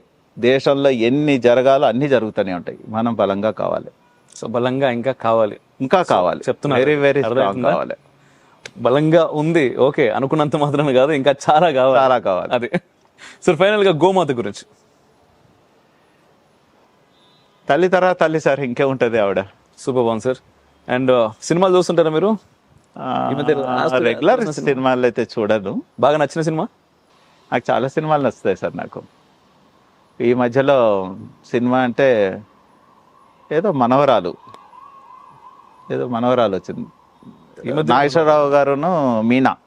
ఈ మధ్యలో ఎక్కడ వచ్చింది సార్? ఎప్పుడో సార్, అది లైబ్రరీ మూవీ, అది బాగుంటుంది. సీతారామయ్య గారు మనవరాలు, అది బాగుంటది. Okay. సిరివన్నెల చెట్టు కింద ఏదో వెంకటేష్ అండ్ మహేష్ బాబు సినిమా ఉంటుంది. అట్లా ఫ్యామిలీ ఉన్న సినిమాలు కొన్ని ఉన్నాయి సార్ ఇప్పటికీ కూడా. అద్భుతం. శతమానం భవతి ఫ్యామిలీ డ్రామా, అవును, అద్భుతం. ఇటువైపు ఇది చూశాను, అటువైపు మళ్ళా కాశ్మీర్ ఫైల్స్ కావచ్చు, ఫైల్స్ కావచ్చు, అదే కేరళ కావచ్చు, ఇవి కూడా గొప్ప సినిమాలు. ఈ మధ్య వచ్చిన శంభాజీది కావచ్చు. మీరు హిందుత్వం గట్టి పడుతుందా లేదా అంటానికి సినిమాలు వరవడి చూసుకుంటే తెలిసిపోతుంది. నిజం. ఎట్లాంటి సినిమాలు వస్తున్నాయి అంటే ప్రజలు చూస్తున్నారు కాబట్టి వస్తున్నాయి, అంతే, వాస్తవం. మార్పు ఉంది. Yes yes yes. మీకు బాగా నచ్చినటువంటి కవి, ఏదైనా బాగా ఇన్ఫ్లుయెన్స్ అయినటువంటి కవిత్వం ఏదైనా మాకోసం చెప్తారా? లేదు సార్, నాకు కవితలు, పాటలు, పద్యాలు ఏదైనా చాలా వీక్ దాంట్లో. మీరు పాడితే వినాలని ఉంది మాకు. వినలేరు అంటున్నా, అందుకే ఎన్నో అడుగుతున్నాను. అది బాగా ప్రాక్టీస్ చేసి ఒక గురువు గారిని పెట్టుకుని 1 సంవత్సరం ప్రాక్టీస్ చేసి అప్పుడు చెప్తా. Okay okay okay okay. And ఇది సార్, ఫైనల్గా ఇంకొక ప్రశ్న అడగాలి నేను. ఎందుకంటే నేను దాదాపు ఒక 1.5 month 2 months నుంచి ఆర్ఎస్ఎస్ విభాగ్లోని ఒక సేవా విభాగ్ దానికి సంబంధించినటువంటి ఒక కార్యక్రమం వైపు చూస్తున్నాను, తిరుగుతున్నాను. నేను వెళ్తున్నప్పుడు చాలా బాగా నచ్చింది, చాలా ఇంప్రెస్ అయ్యాను. అరే ఇంత పని జరుగుతుందా అనిపించేలా చేసింది ఆ కార్యక్రమం, కిషోర్ వికాస్ కేంద్రం. దాని గురించి ఖచ్చితంగా మీ మాటల్లో నాకు కావాలి. అంటే సేవాభారతిలో అండి చాలా రకాల యాక్టివిటీస్ ఉన్నాయి. ఒక నిమిషం యాక్టివిటీ గురించి కూడా చెప్తాను. అసలు ఏంటంటే సేవాభారతి యొక్క మోటో అంటే తీసుకున్న ఎయిమ్, ఆబ్జెక్టివ్, మేము ఎవరికి దగ్గర పనిచేయాలి, ఎవరిలో పనిచేయాలని డిఫైన్ చేయబడింది. మేము అదే రకంగా సేవ అంటే మీకు భోజనం పెట్టి కూడా నేను సేవ అనొచ్చు, కానీ అట్లా చేయట్లే. అత్యంత పేదరికంలో ఉన్నవాళ్ళు, లేతే మధ్యతరగతి, దిగువ మధ్యతరగతిలో ఉన్నవాళ్ళు.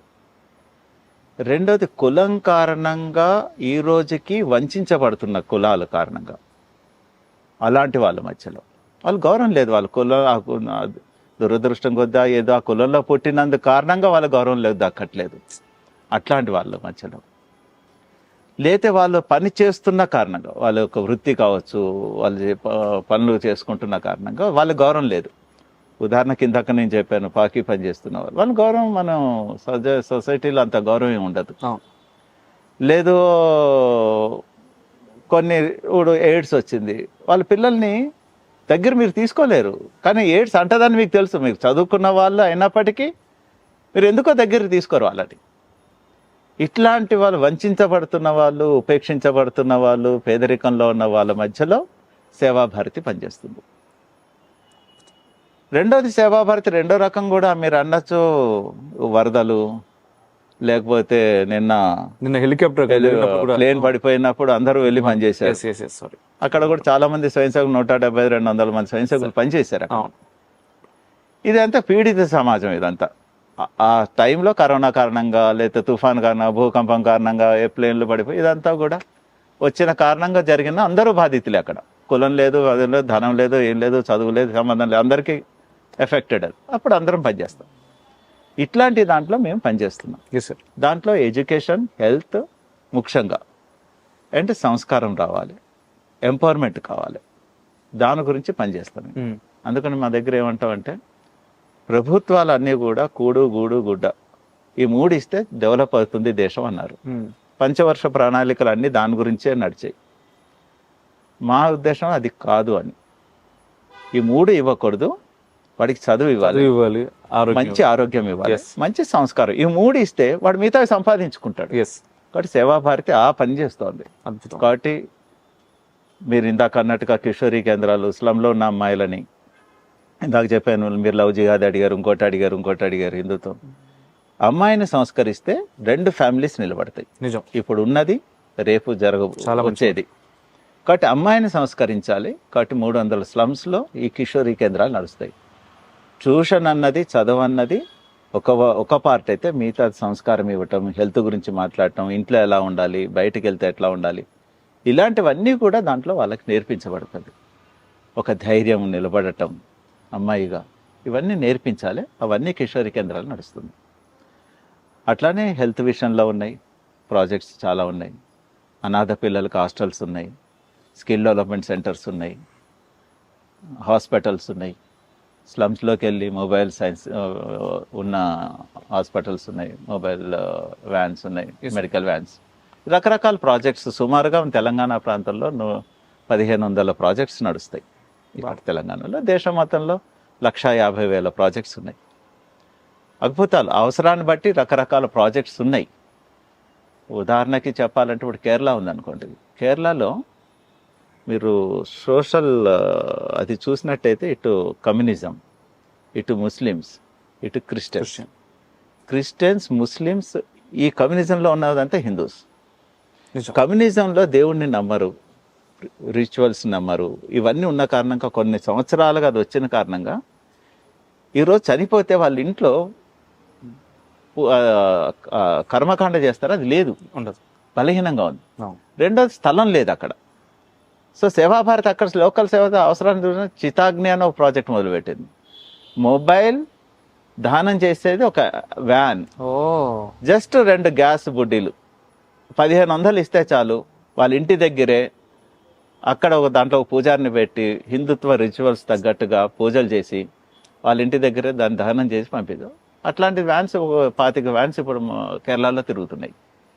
అవసరాన్ని బట్టి సేవాభారతి ఎక్కడ అవసరం ఏముందో దాని తగ్గట్టుగా పనిచేస్తుంది. ఫైనల్గా last but not least, Ayodhya Sriramachandramurthy గురించి మీ మాటల్లో వినాలనుంది నాకు. అయోధ్య శ్రీరాముడి యొక్క పోరాటం, బాబరిది, అదంతా కూడా 500 సంవత్సరాల చరిత్ర అవంతా మనం వింటున్నాం. కానీ నాకు తెలిసినంతవరకు మేము ఫీల్ అయింది, నేను ఇంటర్ చదువుతున్నప్పుడు అయిన తర్వాత ఆ రామజన్మభూమి ఉద్యమం 86లో స్టార్ట్ అయింది. అప్పటి నుంచి నేను ఉన్నా దాంట్లో. ఒకటి, రాముడు అన్నది నేను రామాయణం చదివినా చదవకపోయినా, రాముడి గురించి తెలిసినా తెలియపోయినా, నా ఆత్మలో అదొక భాగం. రాముడు అనంగానే ఒక ప్రేరణ, రాముడు అనంగానే ఒకటి కనెక్ట్ అయిపోతాం, ఆ DNA ఒకటి కలిసిపోతుంది అన్నమాట. దాని కారణంగా ఆ రోజుల్లో నేను రామశిల, అది ఎవరండి ఆ ప్రజలు ఏంది, ఆ శిల ఏంది, ఆ ఇటుక ఏంది, ఎవడు ఊహకు కూడా అందదు. ఆ ఇటుక తీసుకెళ్తే పూజలు చేస్తారన్నది చూడలేదు. రాముడు ఒక ఇటుక అంటే చాలు వేలాది మంది వచ్చారు. అది చూస్తే ఎంత కనెక్ట్ అయిపోయింది రాముడితో అన్నది అర్థమవుతుంది. కాబట్టి అది మన కళ్ళు ఎదురకుండా నిర్మాణం అవటం మన అదృష్టం. అది నైసర్జీ, అండ్ చాలా అద్భుతమైనటువంటి విషయాలు మాతో పంచుకున్నారు. ఇంకా ఎన్నెన్నో ప్రశ్నలు ఉన్నాయి, కానీ ఇప్పటికీ మధ్యలో ఒకసారి వర్షం వచ్చి ఆగిపోయింది, వీళ్ళని డిస్టర్బ్ చేయకూడదు అని. అండ్ మీ సమయం కూడా చాలా తీసుకున్నాం. బట్ చాలా చాలా చాలా చాలా మంచి విషయాలు ఉన్నాయి కదా. ఇక్కడ వరకు చూస్తే ఖచ్చితంగా మీకు అనిపిస్తుంది ఈ వీడియో ఖచ్చితంగా మీరందరూ చూడాల్సింది. ఎందుకంటే సమాజం కోసం ఏదో చేయాలి అని కొంతమంది, అసలు సమాజం నాకేమి ఇచ్చింది, నేను ఎందుకు చేయాలి సమాజం గురించి అనుకునే వాళ్ళు కొంతమంది, సమాజానికి ఎంత చేసినా మనకేం రావట్లేదు అనుకునే వాళ్ళు ఇంకొంతమంది. ఈ 3 రకాల మనుషులు ఈ వీడియో చూస్తే ఒక క్లారిటీ వస్తుందప్ప. అందుకోసం ఖచ్చితంగా ఈ వీడియో పూర్తిగా స్కిప్ చేయకుండా మీరు చూసుడే కాదు, చాలా మందికి పంపాలి. అండ్ మీ అభిప్రాయాలు కామెంట్ల రూపంలో తప్పకుండా తెలియజేయాలి. నేను ప్రతి కామెంట్ కూడా చదువుతాను. అండ్ ఫస్ట్ మిమ్మల్ని, అంటే బిఫోర్ ఇంటర్వ్యూ కంటే ముందు రిక్వెస్ట్ చేశాను, మనం మరొక ఇంటర్వ్యూ చేయాలి, దాంట్లో చాలా చాలా చాలా ప్రశ్నలు ఉన్నాయి సర్జీ అని. మీరు ఖచ్చితంగా చేస్తానని చెప్పారు. అండ్ సభాముఖంగా, కెమెరాల ముఖంగా మళ్ళీ ఆ ప్రశ్న మిమ్మల్ని అడుగుతున్నాం. మనం ఇంకో ఇంటర్వ్యూ చేస్తున్నాం కదా. సంఘం చాలా పెద్దదండి. వాసన్నారు ఒక్కడే కాదు, చాలా మంది ఉన్నారు. ఒక్కొక్క సబ్జెక్ట్ మీద ఒకళ్ళు మాస్టరీ కూడా ఉన్నారు. తప్పకుండా మీకు సబ్జెక్టుకి తగ్గట్టుగా మనుషులు కూడా పంపిస్తాం. కాబట్టి అప్పుడు న్యాయం ఎక్కువ జరుగుతుంది. ఎందుకంటే వ్యక్తి ఎప్పుడు పరిపూర్ణ కాదని ఇందాకనే చెప్పాను. అన్ని విషయాలు నాకు తెలిసి ఉండొచ్చు, తెలియకపోయి ఉండొచ్చు. తెలిసిన వాళ్ళని ఆ సబ్జెక్టు తగ్గట్టుగా మీ అంటే సమాజానికి ఏదైతే అవసరమో, ఎట్లాంటిదైతే అందించాలో అలాంటి విషయాలు అందించడానికి మనం ఒక ప్రయత్నం అయితే చేద్దాం. ఖచ్చితంగా ఆ ప్రయత్నం చేద్దాం. సార్ కూడా మళ్ళీ వస్తారు, మీరు టెన్షన్ పడకండి. And thank you sir. మీరు నమస్తే. ఇంకా ఈ 2 సంవత్సరాలు అద్భుతంగా, మహాద్భుతంగా పని చేయాలని, మాలాంటి ఎందరికో స్ఫూర్తి నింపాలని మనస్ఫూర్తిగా కోరుకుంటున్నాం. దేశ సేవలో. జై హింద్ సార్. ధన్యవాదాలండి. పని చేయాలన్నారు, పని చేద్దామనండి, మేము చాలా సంతోషిస్తాం. ఖచ్చితంగా చేద్దాం. నమస్తే.